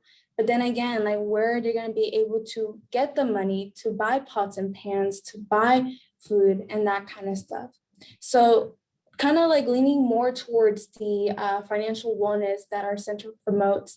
On the next slide, we can go over like what we've done and just kind of like help students understand that. So we have created a topic. It's called eating on a budget, because for the most part, sometimes when we think about eating on a budget, we tend to think that it just means cheap food, unhealthy food, and that, you just have a bad diet. We don't necessarily promote healthy eating just because we understand that sometimes we only have $30 to spend on groceries or even less. And so we're really trying to understand what can we use that money and make the most out of it for meals for a whole week. So we start off with the eating philosophy. What does that look like? What are some of the healthy or better decisions that you can start doing in your life? So that could be just like small steps of understanding nutrition. Like what are your macros? What are your micros? Your carbs, your fats, your protein, comparing brand prices to generic prices. If you're seeing that the nutrition facts is, for example, beans.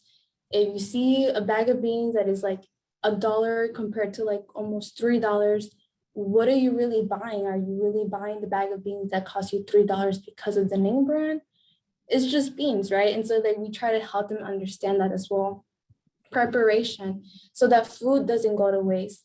Sometimes I feel like we buy so much food and then it just ends up going to waste because we didn't plan accordingly.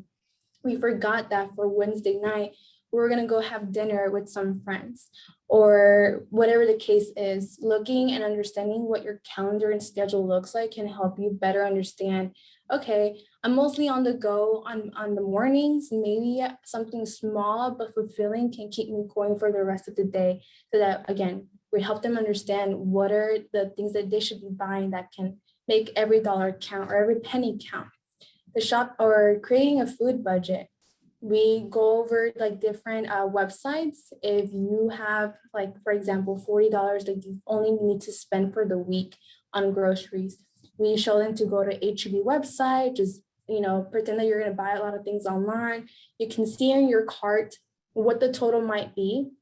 You can cash that out, take that to the grocery store and only stick to that. Maybe people have issues with compulsive buying and they just, again, end up buying so much food and that food ends up going to waste. So we help them with those kinds of methods as well. The shopping experience is just tips as to how to shop better, or as in how to save money while they're at the grocery store. I tend to, share a lot about like what I do at the grocery store. Whenever I write down my groceries, I write them in an order of how I picture myself navigating through the aisles. I start off with my produce, go through the fish, deli, the bread, the cheese, and end up all the way to like the frozen aisles, just so that, again, we avoid compulsive buying and overspend money on things that we probably won't even eat. And so that's kind of what we go over in the shopping experience. And then at the end, we plug in other resources that are on campus, but also like federal programs that are available to them that they don't even know they qualify for example, SNAP. So we just try to incorporate a bunch of different things so that they're aware of it. The eating on a budget topic is mostly on how to like save money as well, but also helping them understand that maybe there's more going on rather than just like saving money when it comes to just buying food.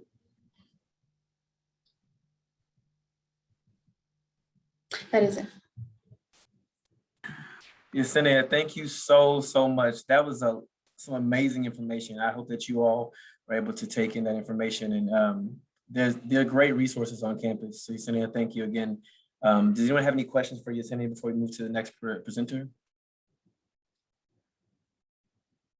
Sania, I was wondering how much you tailor your information for different groups of students, because we know, as you yourself said, there's the way you prefer to eat, but that may not be the way someone else prefers to eat. So do you have specific things you can do in the workshop for those who have different dietary restrictions, gluten-free, vegan, vegetarian, kosher, Right. halal, for example, or for certain cultural preferences? Yeah, so whenever we do this, when we offer it in a course that the center teaches, it's called IDEA 235. That gives a lot more general information on how to save money when you're buying groceries. But we also like to mention to them that if you do have special diets that you just want to learn more that needs to be personalized, we offer one-on-one appointments as well. Well, right now everything's through Zoom. So we have the topic there listed as other topics, and we've had a lot of students actually book appointments last semester regarding eating on a budget. And that's because I believe they were transitioning from living on campus to going back home or staying in their apartments, and they didn't know how to do this because they're not going to be on campus, so they're not going to be getting a meal plan. And so through that, we were able to specialize it more and tailor it to those students. Whenever we do talk to classes and give out presentations, again, we tend to stay on more on the generic side. Unless the professor asks us to do it more tailored, then we'll go ahead and do that. But we basically have like a general template of the presentation.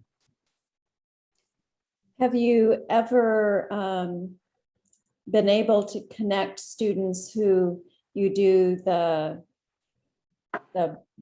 budgeting and food workshops for to other groups? For example, Dr. Sarah Gatson, who will be presenting later with her colleagues, has started doing workshops on salad in a jar.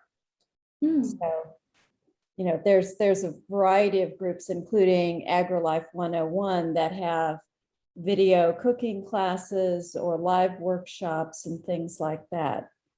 Yeah, and that I feel like that's part of like us getting involved in the consortium to get more information of other resources around campus. Because for the most part, all we really knew was just the 12 can, the Brazos Valley Food Bank, and other resources that are not listed here. And being part of this, I feel like we're also able to plug in those other external organizations to it. Cool. Actually, I don't know if David is still here or not. Yay, thank you, David. With Swipe Out Hunger, do you have to already have a meal plan to get a meal?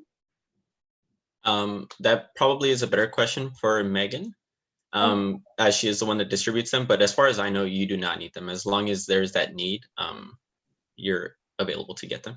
Okay, because that would be another great resource. Cool, thank you.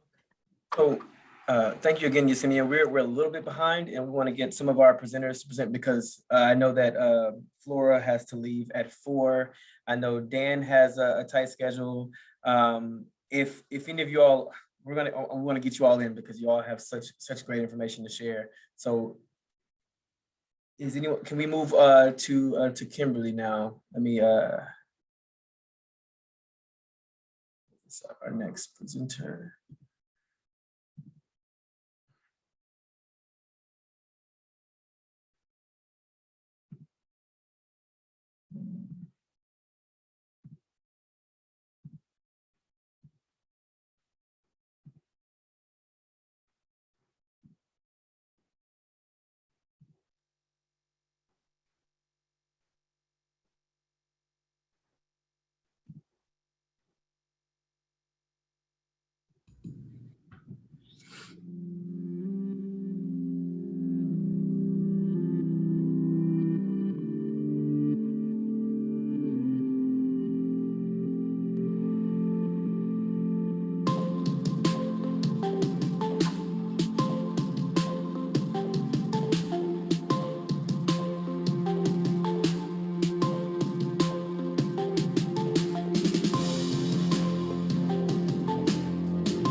Awesome. Thank you, Justin.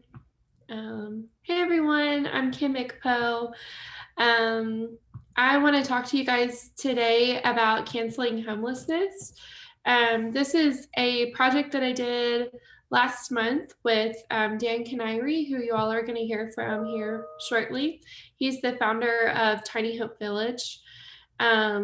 So early during the pandemic, like last March, Dan is a friend of mine, and I started noticing that he was posting on Facebook about trying to help out some local community members who are experiencing homelessness. And, you know, he knew that they were high risk for COVID, and so he wanted to put them up in a hotel. And this is still ongoing. As we all are painfully aware, the pandemic has lasted far longer than any of us probably had anticipated. And so there's a group of people, I'm not sure how many people now, but I think about 7 or 8 people who are still up in a motel in Bryan. And so last month, I put together this virtual concert, and it was really fun. We had Joey McGee perform. He was our headliner. John Krychek, who is a Mays professor. And then we also had Andrea Young, who is another local performer who lives in Austin now. They're all amazing musicians, and super grateful that they gave up their time and talents for this. But yeah, we did a virtual concert, and we were able to raise $2,500 in one night, which was really exciting. I'm going to be really quick with mine, honestly, Justin. We'll make up for lost time. Not too much to say, but you know, for me, I was really inspired by Dan and by others in our community, people at Friends Congregational Church who were showing up every single week and bringing food to the folks at the motel, making sure that they had what they needed, you know, toiletries, things like that. Dan's going to talk more later about Tiny Hope Village, but, you know, he's been really involved for many, many years, over a decade, with homeless people in Bryan, and has formed friendship. And I really appreciate Dan's take on helping people and just being there for other members of our community, and it being you know, less about a charity kind of thing and more just we're helping each other out. We're getting through this horrible experience together. And it's just been really, really inspiring. So it was really fun putting together this little virtual concert. My husband is a musician, and he's also a videographer and photographer. So he went out to the hotel, and that's that footage that you saw. We kind of had it throughout the video. But I will post the link in the chat in case anyone would like to watch it. We kind of did it like an interview. So Dan and I were just chatting throughout it, and then we had the concert. And then I'm also going to post information if anybody would like to donate. Like I said, those folks are still in the motel, and you know, we're still raising money. Dan's still raising money. He's posting on Facebook all the time. It's something that I've just kind of budgeted for every month. I just send him a little bit of money, and I know a lot of others have as well. It's really amazing to see that over a year later, you know, they're still in the motel. They still have a roof over their head. They're still getting food delivered every week. And it's just another reminder, really, to me that there are some really amazing people in the community that are looking out for each other. So yeah, that's it. That's why, thank you, Kimberly. And that's why I wanted to highlight you. Kim is a friend of mine. Her husband and I have made some amazing songs together, and Kim has been gracious enough to let us be loud in her house. But I wanted to highlight people doing amazing things for each other in our community. So Kimberly, thank you so much for all that you do, because what you do is no small thing. So thank you again. And I look forward to playing loud music in your house soon when we're all vaccinated. Well, thank you for including me, Justin. It's Absolutely. been really awesome listening to everybody. Absolutely, absolutely. So we have again, we're a bit behind. I know that Flora has to leave at 4. Next up is Michael. Michael, would you be okay with Flora taking that slot, or are you on a time crunch as well? Look, I love it. I appreciate it. I appreciate it. So, Flora, I'm gonna pull up your slides, and you will be next.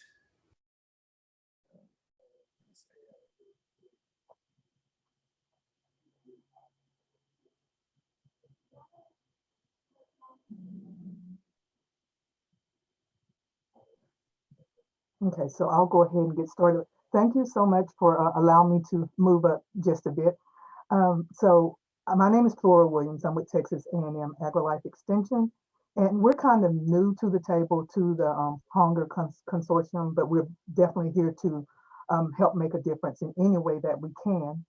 I'll start off by giving the mission of Texas A&M AgriLife. So Texas A&M AgriLife Extension Service works daily to make Texans better by providing innovative solutions at the intersection of agriculture, natural resources, youth, and health, thereby improving the well-being of individuals, families, businesses, and communities through education and through service. There are many components to Texas A&M AgriLife Extension, but my specific piece of that is family and community health. We are Extension. If those of you who are not familiar with Extension, we are a national network. So nationally, we're referred to as cooperative Extension. If you're talking about us on a state level, we're Texas Extension, where we have staff through Texas A&M AgriLife Extension and through Prairie View's cooperative extension program. Extension is in all 254 counties in Texas. We physically have an office located in 250 of them. And we work with the remote A&M groups as well whenever we're doing different things. But I specifically work out of the Brazos County office in family and community health. So you can go to the next slide. I'm gonna highlight 2 of the programs that works the closest with food and nutrition with the people who are food insecure. We have the Better Living for Texans program, which it's a nutrition education program for adults and children that are SNAP participants, or they can just be SNAP eligible. The program, the BLT program helps people make healthy food choices. So we go out into communities, we go out into the schools, we go out into senior meal sites. If groups request that we come out and teach them about healthy eating, and we also do cooking demos and teach people how to cook different food items. And when the new food trends that came about, people will want to know how to safely cook in the air fryer and the slow cooker that's been around for a while. But we also do demonstrate to them how to cook in those types of whatever they request. And then we improve their physical activity. We include in our programming physical activity. We have some special programs that one is called Walk Across Texas. We're finishing that up here in Brazos County right now. And then we also have one that when we go out to those limited resource groups, we have one that's called Walk and Talk. Actually, I think Katie Zender is on the call. She is the Better Living for Texas Extension agent here in Brazos County. I'm glad she's here because I was playing a double role for a while. And we also teach people how to save money at the grocery store. We can do grocery store tours to show them that. And then we also have a presentation that shows them how to shop in the store to get the best deals. We have a gardening component. Our gardening component is mostly right now being run through our 4-H program. We have gardens going on at a few schools here in Brazos County, but we also have that available to adults and any community groups that would like to start community gardens. And then, let's see what else is on here. And then to adapt for better food safety habits. We want to make sure that people are eating safe food and they know how to keep it safe. in the United States, on average, 8 people a day die from a foodborne illness. So we really stress the importance of that.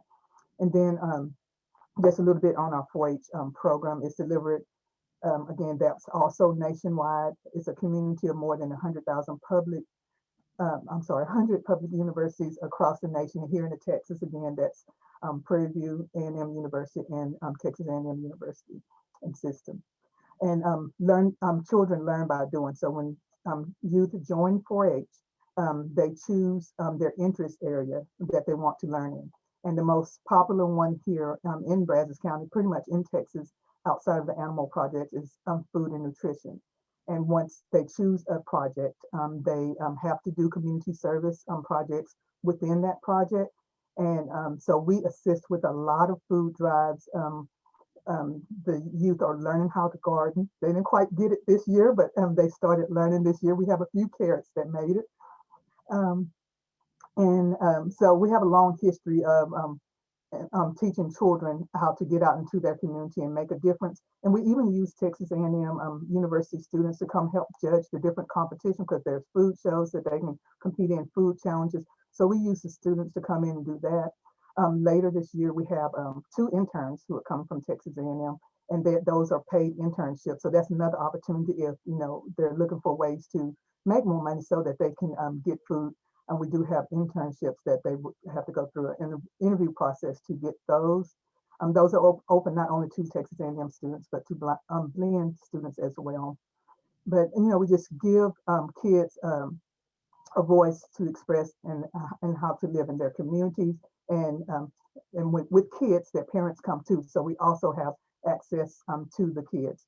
Here in Brazos County, we have around 20 4-H clubs who are out trying to make a difference in the community. So that's a little bit about what we do. Well, very small part about what we do here. Laura, thank you so much and welcome to the table. I'm so glad that you're here and I appreciate you. And thank you for your flexibility and everything that you're doing in AgriLife Extension. We're gonna move right along. Again, everything that you're hearing today, we're recording this expo, and also we'll make sure that we have the resources, the emails of everyone who presented, so that you all can have those. So once you've thought it over, you might find areas of interest that you could participate, volunteer in. So next.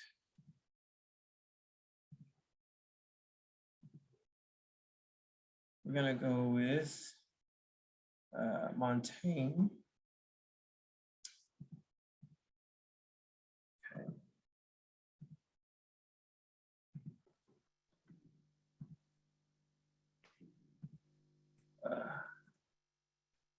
Montaigne, are you there? I'm here. Thanks, Dustin. Howdy, everyone. My name is Montaigne Long. I'm the Assistant Director of Veteran Services for the Texas A&M University System. And in my role, I work with the 11 campuses of the A&M system and their veteran programs. But specifically for the Hunger Consortium purposes, I am the program coordinator of a program called Meals for Vets here on the main campus in College Station. So Meals for Vets is grant funded by the Texas Veterans Commission to an organization, a nonprofit in Texas called Honor Veterans Now. And one of their programs is Meals for Vets.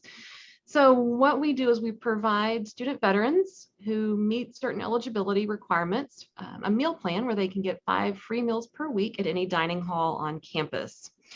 We launched in 2019 on the main campus, and since then we have served over 20 student veterans. Due to COVID, we definitely saw an uptick in the number of students that were utilizing the program and accessing the free meal plan. We have since exported the program across the A&M system. So we have Texas A&M Corpus Christi, Tarleton State University, Texas A&M Commerce, Texas A&M Texarkana, many of the regional campuses of the A&M system coming on board and also providing Meals for Vets to their students. If you work with any student veterans, let them know that this program is available to them. Applications are accepted year-round for the program, and it's just a way that we are eliminating one barrier to their basic success here while they're at Texas A&M. So I will keep it short and sweet and leave it at that, give y'all some time back. I will drop in the chat a link to Honor Veterans Now so that you can see what work that organization does. And I'll drop my email in there as well if you need to reach out to me. I'm happy to answer any other questions. Thank y'all. Montana, I want to thank you. I know that the veterans in all college campuses are a population that sometimes are overlooked, you know, so I thank you for everything that you do. I hope that you all will take advantage of the information that Montaigne is going to provide in the chat. I'm really, really grateful that you could be here. Thank you again, Montaigne. Next up, so I keep pushing my boy back, okay, but but I know that he has a lot of information that I want to share. But can we go to I know Dan has some young ones that he has to get to, but Dan, can you hold tight for a second, or do you have to go? Okay. So next up, I want to bring up Michael Lee. Get your slides up here, Michael.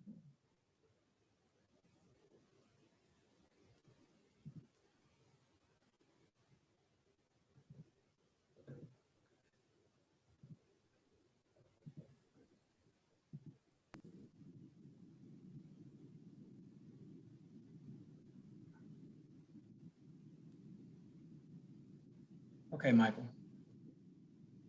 All right. Okay. Hello, everyone. So my name is Michael Lee, and I am part of the stats team for first year reads. Next slide. Okay. So basically, I wanted to talk about how the first year reads program had some effects on student academic performance and retention rate. So just some pictures of food. Next slide. Yes. So what exactly is the first year reads program? Well, so it's a movement designed to basically counter food insecurity, because we saw that for all first-year university students across the nation, up to 45% of them have, faced food insecurity at one point. And so we share both recipes and ingredients so that students can take them into their own dorms and cook. So hopefully we want to see some, increases in academic performance, and maybe we can even reduce stress. And we use the program R to basically look at statistically significant values and to see if any of these actually happened. Next slide.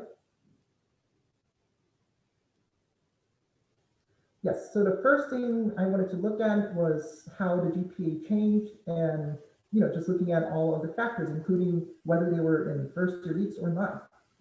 So if you look at this model over here, we see that the GPA is going to be the response variable. So that's the thing that we want to see how much it changed based on the other factors on the right side of the equal sign. So we had gender underrepresented status, the first year read status, first generation status, income level, and PSS and UDQ, which are just two surveys that we did based on measuring their stress levels. And of these factors, we found that 3 of them were significant.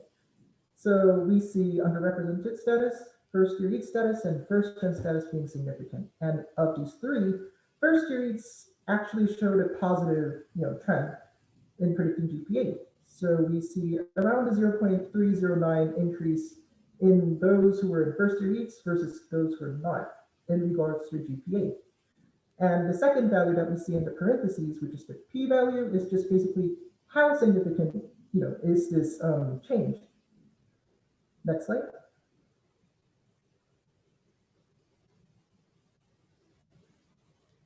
Yes, and then the second thing we wanted to look at is the retention rate. And so here we define what exactly is retention rate anyways.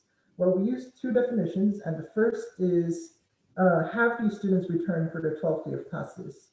And the second definition is, did they receive a final grade at the end of the semester? So this is information on last year's students. So these students have already finished the program or have not, based on whether they were in the program or not. And this is looking at the retention rate into this new fall semester that we just had.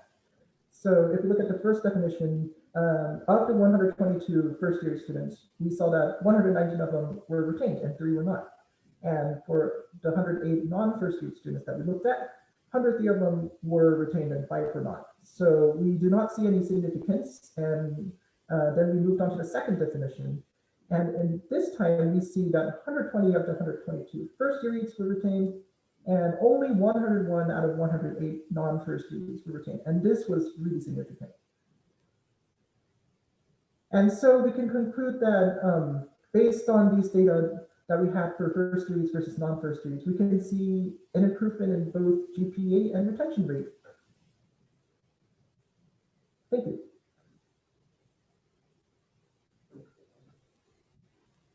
Michael, thank you so much. This was the presentation that I was talking about.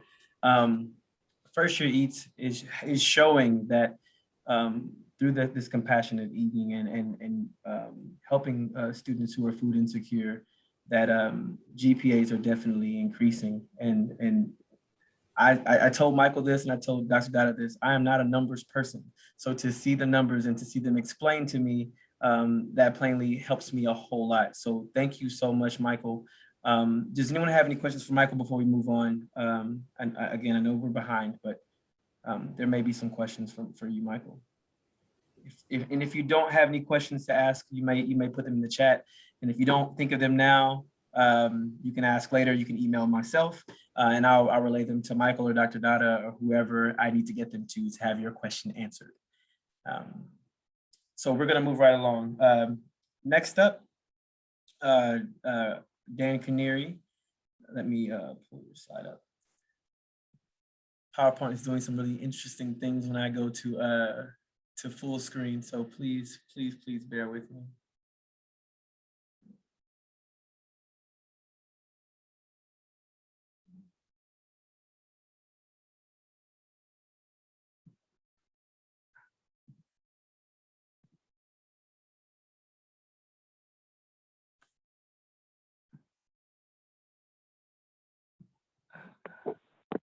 Hey, Dustin. Yeah, Dan, go ahead and introduce yourself while I'm pulling up your slide. Hey, I'm trying to sign in on my laptop because my phone's fixing to die. Do you see that? Okay, I got you right here. I got you. All right, I'll hang up here real quick. Let's see.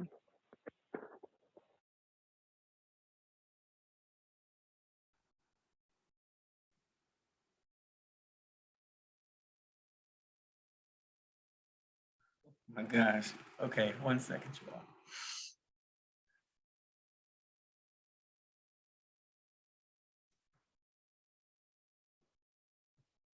There it is. Did I lose you, Dan? I think his phone's about to die. So Dan runs is in charge of Neal Park potlucks. They meet every Sunday at 1:30, rain or shine, in Neal Park in Bryan behind Neal Elementary under the main pavilion. And some people bring food, some people don't, but everyone eats. And this is another example of compassion for community members, maybe outside the Texas A&M network, but definitely a part of the community of Bryan College Station. I met Dan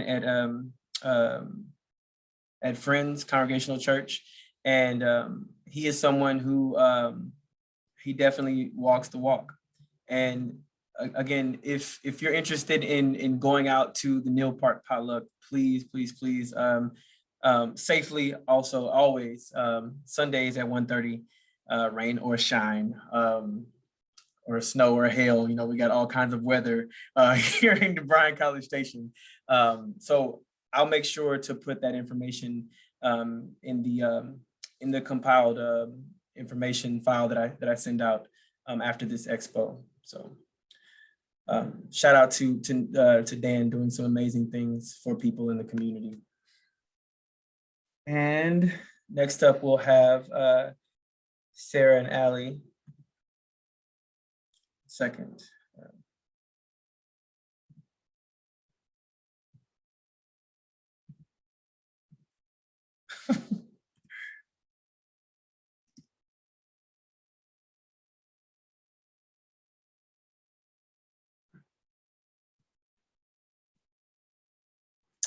All right, Sarah and Allie, y'all are up. Cool. Allie, I think you're first up if you want to introduce yourself. Yes, I am. Hello. My name is Ali Shoemaker, and I am a research assistant for Dr. Gatson. My primary role is to incorporate nutrition education with cultural awareness in the Brazos Valley to fight food insecurity. So 1 in every 5 individuals in the Brazos Valley is food insecure. When we are looking at the student population, that's about 36% of students attending Texas A&M University. Like Stefan mentioned, A&M is located in a food desert. So if you wanted a little definition to go with that, a food desert is a low-income census tract where a substantial number or share of residents has low access to a supermarket or large grocery store. A few consequences of being food insecure include risk of nutritional compromise, reduced diet quality verified by serum nutrient values, increased risk of chronic disease, and then especially for college students, there is poorer health, increased hunger, poor developmental outcomes, increased iron deficiency anemia, and increased anxiety and depression.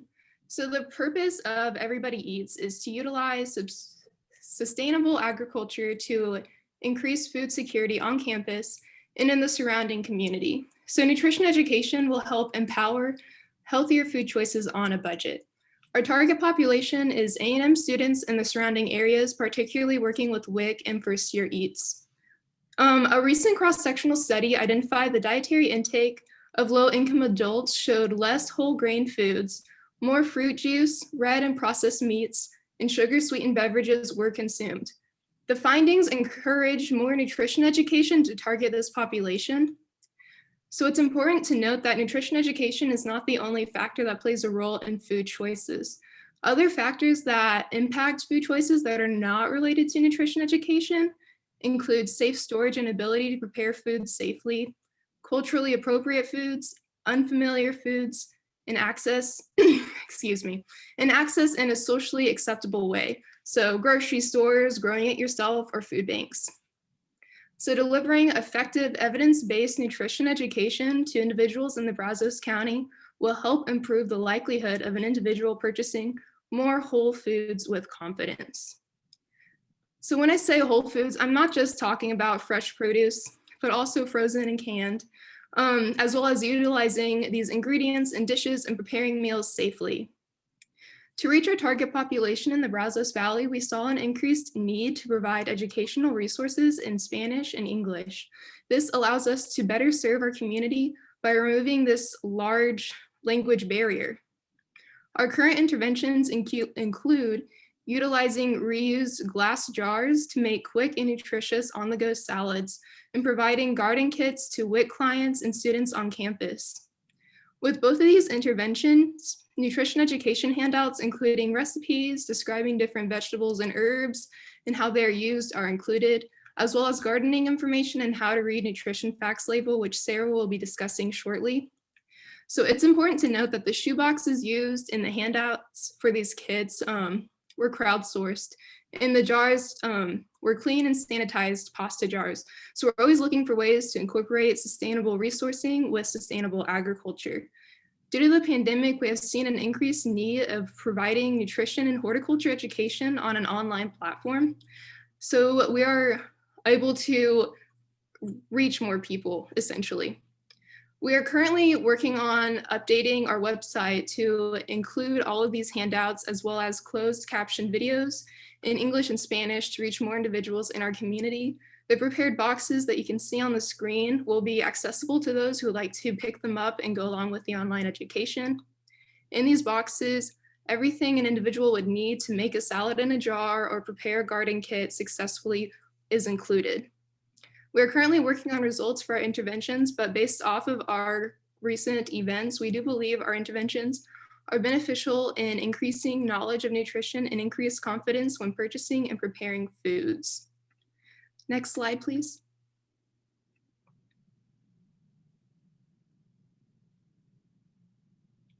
So here you can see pictures of 2 of our handouts. All of these handouts are in Spanish and English, and they're very helpful to use and utilize, especially after we do demos. So they are able to go back and look at what they learned.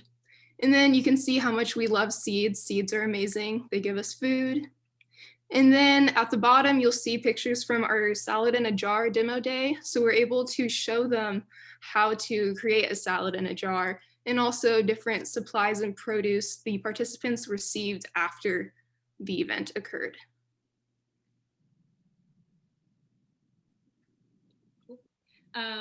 Yeah, so I work with Ali and with Dr. Gatson. My name is Sarah Caffey. And specifically, my project is called First Year Feast, Connecting Nutrition and Horticulture Education to Improve Campus Food Security. It's a long title, but basically it's a collaboration, like Bonnie said earlier, between Everybody Eats and First Year Eats to bring nutrition and sustainable agriculture closer to first year students living in Clements Hall through container gardening. So one of the issues that I wanted to address with my aspect of this research was self-efficacy or confidence among first-year students as it relates to growing and preparing those vegetables. And so building self-efficacy, especially like in college years and stuff like that, experiential learning and peer modeling and then social affirmation are all really important aspects of that. And so what I wanted to do was build an experiential learning environment that was peer-led with students who had a background in nutrition and horticulture, and they could teach first-year students about how to grow their food, how to cook, and then alter recipes in order to make personally grown foods that were grown by the dorms more accessible and more usable. If you could go to the next slide, that'd be great. My cat is meowing. I'm sorry if you can hear her. But yeah, so to do this, I recruited people who had taken horticulture and nutrition classes and designed a horticulture team and then a nutrition team. And throughout the semester, I basically tasked them with creating a class and then creating handouts and references that people could refer to during the lessons. And so our first lesson was a container gardening lesson at the Howdy Farm, where first year Eat students and then a couple Howdy Farm students were able to come out and learn everything from, how to divert waste products from the waste stream and use them for container gardening. We also learned about lasagna composting and then also companion planting. And so companion planting is really great, especially for a small space, because you're able to put a lot of plant matter in there and then have a lot of nutrient dense foods all in one spot.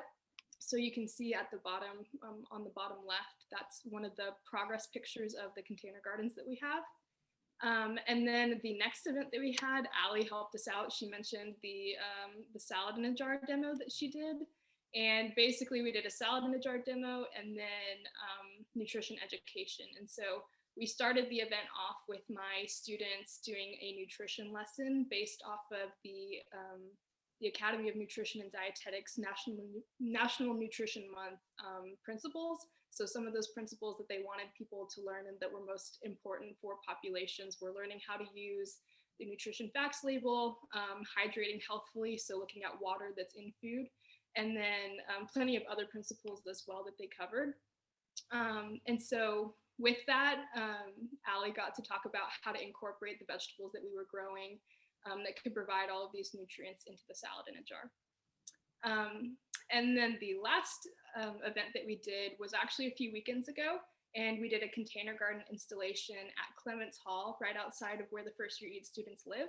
And basically it was really cool because students got to use what they learned at that first session to like automatically jump into putting compostable materials into containers and having them ready to grow food. So you can see on the far right, people are breaking down cardboard boxes that can be used in our compost. Parsons Mounted Cavalry also happened to stop. They were probably in the field a little bit before us, and we had some nice manure that we could put into our container gardens as well. And we somehow convinced people that it was okay to go put it in there. So that was funny. And so now we have 5 containers outside of Clements Hall, like I said earlier. And students will be able to take those home at the end of the semester if they want. If they don't want to, then we can take care of them for the next round of students. So as far as data goes, I collected pre and post survey information about, students' feelings towards vegetables and toward growing food. And from the data that we've collected, and there's still some coming in, but you can actually go back if you would like. From the data collected, they indicated that they have already increased their vegetable consumption by at least 1 serving per USDA measurements, or that they have the intention of doing so. So that's pretty cool, just feedback that we've already heard back. And then as far as like the student educator aspect of it, they had the opportunity to learn how to do program development. And they indicated in another survey that they have a higher confidence level in producing materials and translating public health suggestions into solutions and action. So that was really cool. So yeah, that's sort of the 3-part intervention that we did this semester. There might have been another slide. I don't know, Dustin, if it was on there or not. I didn't see it, but okay, if not, so another thing that we got to do actually this past weekend was the Ags Reach program. I don't know if y'all know what that is, but it's a super cool nonprofit that Max Gerald founded that helps our essential Aggies, so like our contract workers in the cafeteria setting and our janitorial staff and people like that, where they do everything from providing resources about housing and community development, and then hunger and nutrition and all sorts of other aspects of healthy living. And so we got to do a family garden day this past weekend, and several families got to come out and receive various container gardening resources. So that's everything from the handouts that our students made and that Allie made as well, to actual containers and soil and plants that they got to take home. So it was a really cool culmination of everything that came together at the end of the semester.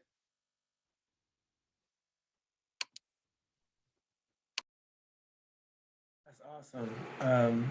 Ali and Sarah, thank y'all so much. And shout out to Dr. Gatson too. She's taking care of some things, so she couldn't be here, but Dr. Gatson has been such a big part of the consortium as well. And I'm so excited to hear about the things that you both are doing, Ali and Sarah. What you're doing is very important. I saw I can open my blinds and see the container gardens out there. So that's really, really cool. I know Dr. Gatson has been one to put some, as she likes to say, plant bombing, seed bombing all over campus. And you know what, if I had my way, she would. But I'm so glad that she has she has students who support her and have her back, and that y'all are doing some amazing work. So thank you for everything that you're doing for our community, for our campus communities. Thank you so much. And if you have any questions for them, please put them in the chat. I see that Dan is back. And I wanted you to talk about what you've got going on over at Neal. You would please, sir. All right, can you hear me? I hear you. Okay. Hey, so over at Neal, we got a potluck meal, meets every Sunday at 1:30. Jonathan's been, I see Jonathan there. What's up, man? So good to see you. So Neal Park is a park right behind Neal Elementary in Bryan.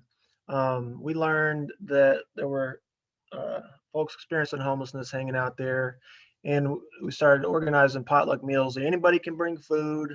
Nobody has to bring food, and we all eat together. So every Sunday at 1:30, rain or shine, if it's Christmas Day, if there's a hurricane, we don't skip for anything. You can come, you can bring food if you want, or if you can, you don't have to. And when it's not COVID, we kind of wait till the food shows up. We circle up, hold hands, maybe sing a song, any announcements, and take volunteers to serve the food. And we don't like to let first timers serve, because we want everybody to know this is not a volunteer opportunity. This is a community event, and we all eat together, and you're not here to be a volunteer. You're here to be part of this community. So I just want to invite y'all to come to that. And that's we're not a nonprofit. We don't have even an official name. It's and there's no guarantee that food will be there ever. And yet there is food every week, despite that lack of, guarantee. We don't have a bank account. So we just depend on people showing up with food. And, there's some loose leadership that lives in the neighborhood who helps run it. And so, yeah, I hope y'all come out sometime and don't be shy, get to know some people. Dan, thank you. I want to say to you the same thing I said to Kimberly. That this Hunger Consortium Expo is not just about issues with food insecurity on campus, but it's about the community. And so what you're doing selflessly is a representation of just that, reaching out into the community. And you don't have to have an official title or be an LLC or anything like that. And for you students who are looking for opportunities just to serve, not to fulfill community service necessarily, but just to serve and be a part of a community, please go out to Neil and you'll see Dan there. Brother, thank you so much for everything that you're doing for your community, for our community. Yeah, man, thank you so much. Thanks for putting this together. I would strongly encourage y'all students to come sometime. It's been life-changing, for a lot of folks, including myself. And you can get as involved as you want. You can come once, and that's fine. It's just like, it's a free event. Thank you so much for having me, brother. Absolutely. Thank you. Good to see you. Okay, so now we're going to open it up for Q&A. If you have any questions that you've just been hoping to ask, if all of the presenters are here that you might want to ask, please ask away. Again, everything that all of the people that have presented, I'll be sure to have their contact information so that you can reach out to them directly. If you have any questions for them, if you would like to participate and get involved with what they've got going on, I'll make sure that you have access to those things. Dustin, can I ask Dan a couple of follow-up questions? Please. So Dan, I think I probably know some of these answers, but I want other people to know these answers too. Good. In particular, how you got the potluck started and what the impetus was for that. Because sometimes as we talk with students, they feel like they have to graduate and get a job, have a successful career, and then they can make an impact. And so I wonder if you could talk about how you got potluck started, and then also Kimberly had mentioned Tiny Hope Village as she was talking. Maybe you could tell a little bit more about that. Yeah, thanks, man. So we started the potluck. We were just brainstorming ways to get involved in the community. It was like, for us, it was a faith thing, like reading the Gospels. We felt like we needed to know people on the margins and be like serving alongside them. And so we didn't know what to do really, but a friend was volunteering at Twin City Mission, and they have a free meal deal every weekday. Like you or I or anybody else can go to Twin City Mission and get a free meal. It's a great thing. But for folks who don't live at the mission, they can't go on the weekends. So we're like, okay, well, we can do like a potluck sometime, like on a weekend, and invite the folks who might need it. So, I mean, we're just planning to do like a one-time deal, really. And so the first time we tried to do it was a total failure because I handed the flyers to somebody at the mission and asked them to put it up, and they forgot, so like nobody showed up who was hungry, just some of my friends with food. A few months later, we tried again. I, just went and handed out the flyers, and we had a good diverse group show up. And so we just ate together, and it was just like natural kind of, just getting to know new people. We said, well, let's do it again. So a couple of weeks later, we did it again. This was we started in like September 2007. So, kind of for the rest of that semester, we were just doing them every now and then. And then when we came back in January 2008, we're like, well, let's step out in faith. We're going to do it every weekend. So we started doing them every Saturday night. And we haven't missed a weekend since then. Then that summer we added Sundays.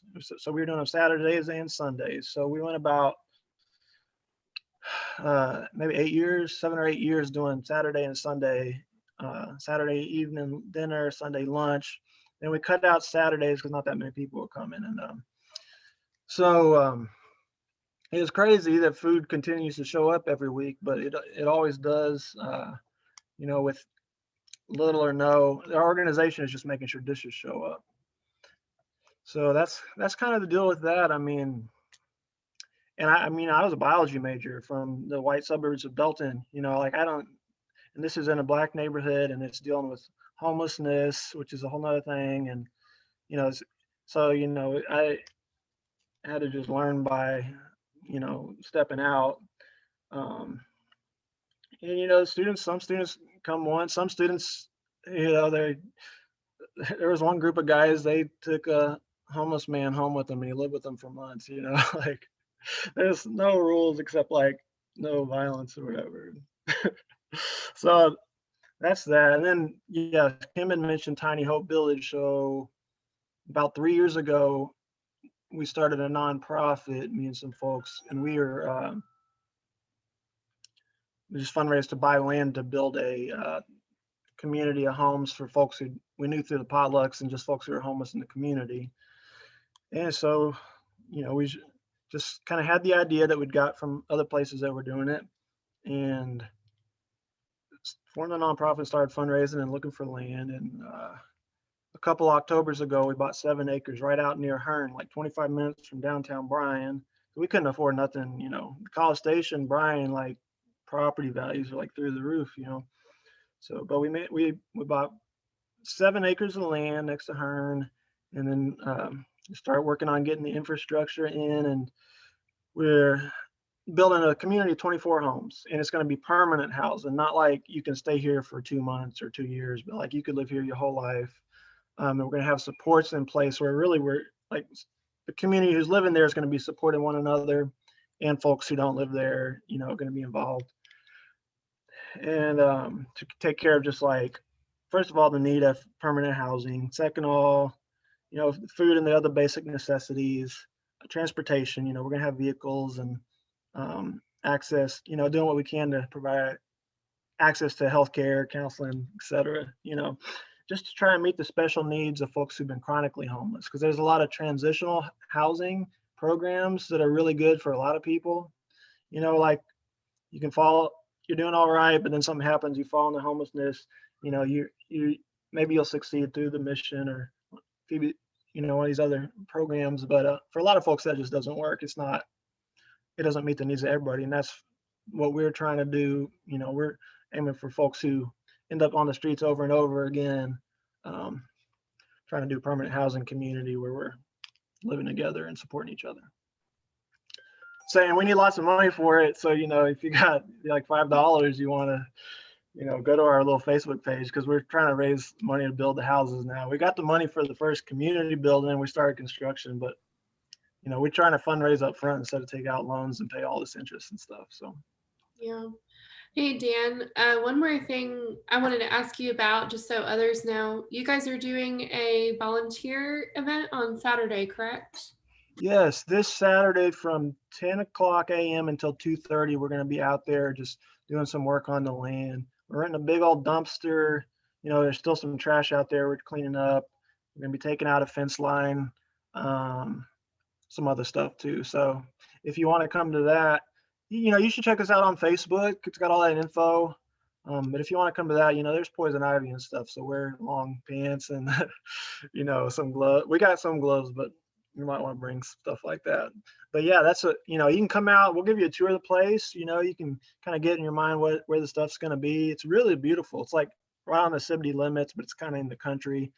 And a lot of our friends who are on the streets, they grew up around here in these rural communities, you know, and then kind of gravitated. So it's kind of like a return to home for a lot of folks. Thank you again. And the chat is popping. That means that you can go into the chat and check out all of the links that have been put there. Please take advantage of these resources, you all. Really quickly, I'd be remiss if I didn't talk about what it is that I do. So I'm the program coordinator for Capstones. And essentially this expo is a big capstone project, okay? It's taking a passion of mine, my story, and the the experience that I've gained working at this university, specifically for launch. And I put those two things together to create this expo. So I want to thank you all for being a part of this, but also more importantly, I want to talk to you about opportunities that that you have to create a practical project through launch. You do not have to be an honor student to complete a capstone. Again, it's a practical project where you take a passion and interest of yours and tie that in with what you're learning at A&M, and you create this independent project. It's a 2-semester experience, 2 consecutive semesters. Dan, thank you so much, brother. I appreciate you. Yeah, thank you. It's a 2-semester experience, 2 consecutive semesters. We have different opportunities. If you have undergraduate research that was mentioned earlier, that's a capstone where you get this graduate level experience working with a professor doing research. There is of course, a service scholar capstone. So if you're interested in tying a passion or interest of yours into what you're doing here at this university, you can participate in a service scholar capstone project. If you're interested in performance, in really reflecting on how art has impacted your academic experience, you can do a performance scholar capstone. We have leadership scholar capstone where we team with Maroon and White, where you study different theories of leadership and apply the things that you've learned in Maroon and White to the organization that you're a part of. You might be a president, vice president, you might be a secretary, you might be just a general member. But the end goal for the leadership capstone is reflecting on how you've used those theories and how you've grown as a leader throughout the years that you've been at Texas A&M. We have a teaching scholar capstone, which is they're all my favorites. I'm not going to just say that's my favorite. There are 2 different options. You can teach a 1-credit seminar. Again, tying your passion and interest into your academic experience. Imagine teaching your students, your peers. Or you can create material for a pre-existing course. There are certain qualifications, limitations, and guidelines for each individual capstone. I'll make sure to put the links to those. I'll make sure to provide those in the resource packet that I send you. It's a resource file, not a packet. It's not huge, but I love what I do, and I love seeing students who take control of their academic experience. Thank you so much, Dr. K. And wanting to leave a mark on this campus. This is home to 70,000 students. And I always encourage students to leave their mark. The most significant thing about your signature, some of y'all have heard me say this before, is that it's unique. There's no one who has a signature quite like yours. So I encourage students to reflect on their growth here at Texas A&M, and then leave something behind so that other students can see what you've done, and they would encourage them to do the same thing. I get really hype about capstones. I say to my honors students within the honors department, they are required to complete a capstone project, but I say they get to do a capstone project because you get to take control of your academic experience and leave your mark on this campus. But again, capstones are not solely for honors students. If you are a student at Texas A&M University with a minimum GPA of 3.0, you can do a capstone project. So if you're interested, the application's open June 7th. And I'm really excited about what we have in store. And there are have been some amazing projects that have come through. I always highlight this one because it's one that has stuck with me. I had a student who did a service project. He teamed up with Phoebe's Home, and he created a day of play. It was a day where the mothers and their children got to safely go to a park and just have food and games and fun, for them and for their kids. And it was a way for students at A&M to show individuals in the Bryan College Station community that they care. And so that was his project. And I still beam thinking about how much fun those parents and those students had. So it was an amazing experience. I'm gonna put in the chat a Google form, a survey that I would love if you all would fill out. Just want to know what you thought about the expo today. And before I put that, if there are any more questions for any of the presenters, please ask those now. And just know that we are all extremely connected. I'm glad to see some of you. I'm really sad that some of you all will be graduating. I don't mean to pick on David, but I'm really sad that David is graduating because he's such a great individual. If you don't have any questions, I want to I just want to acknowledge some people before we go. I just want to thank everyone for being here today. I want to thank my colleagues at launch. I know that Jacob popped his head in, and I know that Austin was here as well. So thank you for your support all over campus and in the community of Bryan College Station. I want to thank the members of the Hunger Consortium who presented and shared such valuable information. I want to thank the School of Innovation and Emily Fimbo with Maroon Base for all their support. A special thank you to Annabelle Amon for her skill in branding and willingness to always help me put my best foot forward. To my supervisors, Dr. Dada and Dr. Katinik for helping me see this year's Consortium Expo through. And to the students, please know that our stories might not be so different, and I assure you that help is here. And so if there's anything that we can do for you to help you be successful at this university in any way, please do not hesitate to reach out to us. I'm submitting this. I'm gonna put this in the chat. That's the Google form. Please, if you would, please fill that out, because it lets me know what we can do better next year. And my email address is also in the chat. I'm so fortunate for those of you who've taken out time in your day to be a part of this expo with me. And I know that, again, some of you all are graduating, but I hope that you pass the torch to some other amazing students to be a part of this next year. And I'm looking at the faces. Again, Shannon, thank you so much for being here.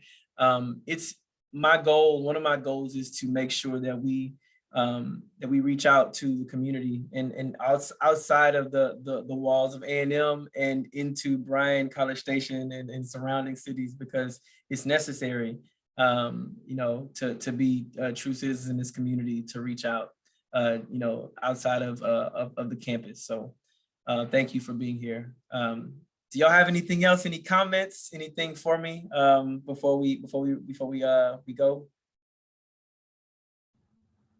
I got a question, Dustin. Okay, Stefan. Is there like a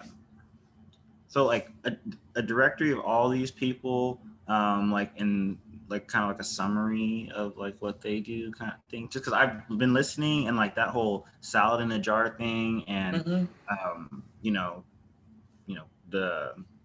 I'm sorry what to call it, the dinner for like homeless people, or not really homeless people, just people who want to have food, but you can bring food or not bring food. Because I think like we have lots of excess food, so that would be a really good way to, Absolutely. You might have asked the golden question, because we work on this database that should have everyone on it. So I'm going to make sure I update our database. I will update the database. So yes, there is a place, and I'll make sure that there are some new people who have been who've been added to the Hunger Consortium. I'll make sure they're added to the database, and I'll send that link out to everyone that's a part of this. So yes, thank you, Stefan, for asking that question, because we've been working on a database for about 2 years. So it's, I'll make sure to get that to everyone, so everyone has it, and everyone will have access to each other's information and ways to share the food that you have. That's definitely important. That's a great connection. I'll connect you to Dan Canary personally, though. So thank you for that. Yes, I'll make sure to update to post everything. Everyone that has presented today, I'll make sure that all the information is shared with y'all, so that y'all can hunt them down for resources and ways to work together, because that's what this is all about. This is a web of people sharing resources with one another to make this community better. So, all right. Well, it is 4:45. We are a bit ahead of schedule, and that is all right with me. Thank you all so much from the bottom of my heart for being a part of this expo today. And you can expect emails from me. Please fill out the survey. And I'm overjoyed. So I can end this week really, really happy. Thank you for all that y'all do. Y'all have a great evening. Thank you so much, Dustin. Thank you, David. Thank you, Mr. Kemp. Thank you, Dustin. Thank you, Benjamin. I appreciate you. Yeah. Have a good day. You too.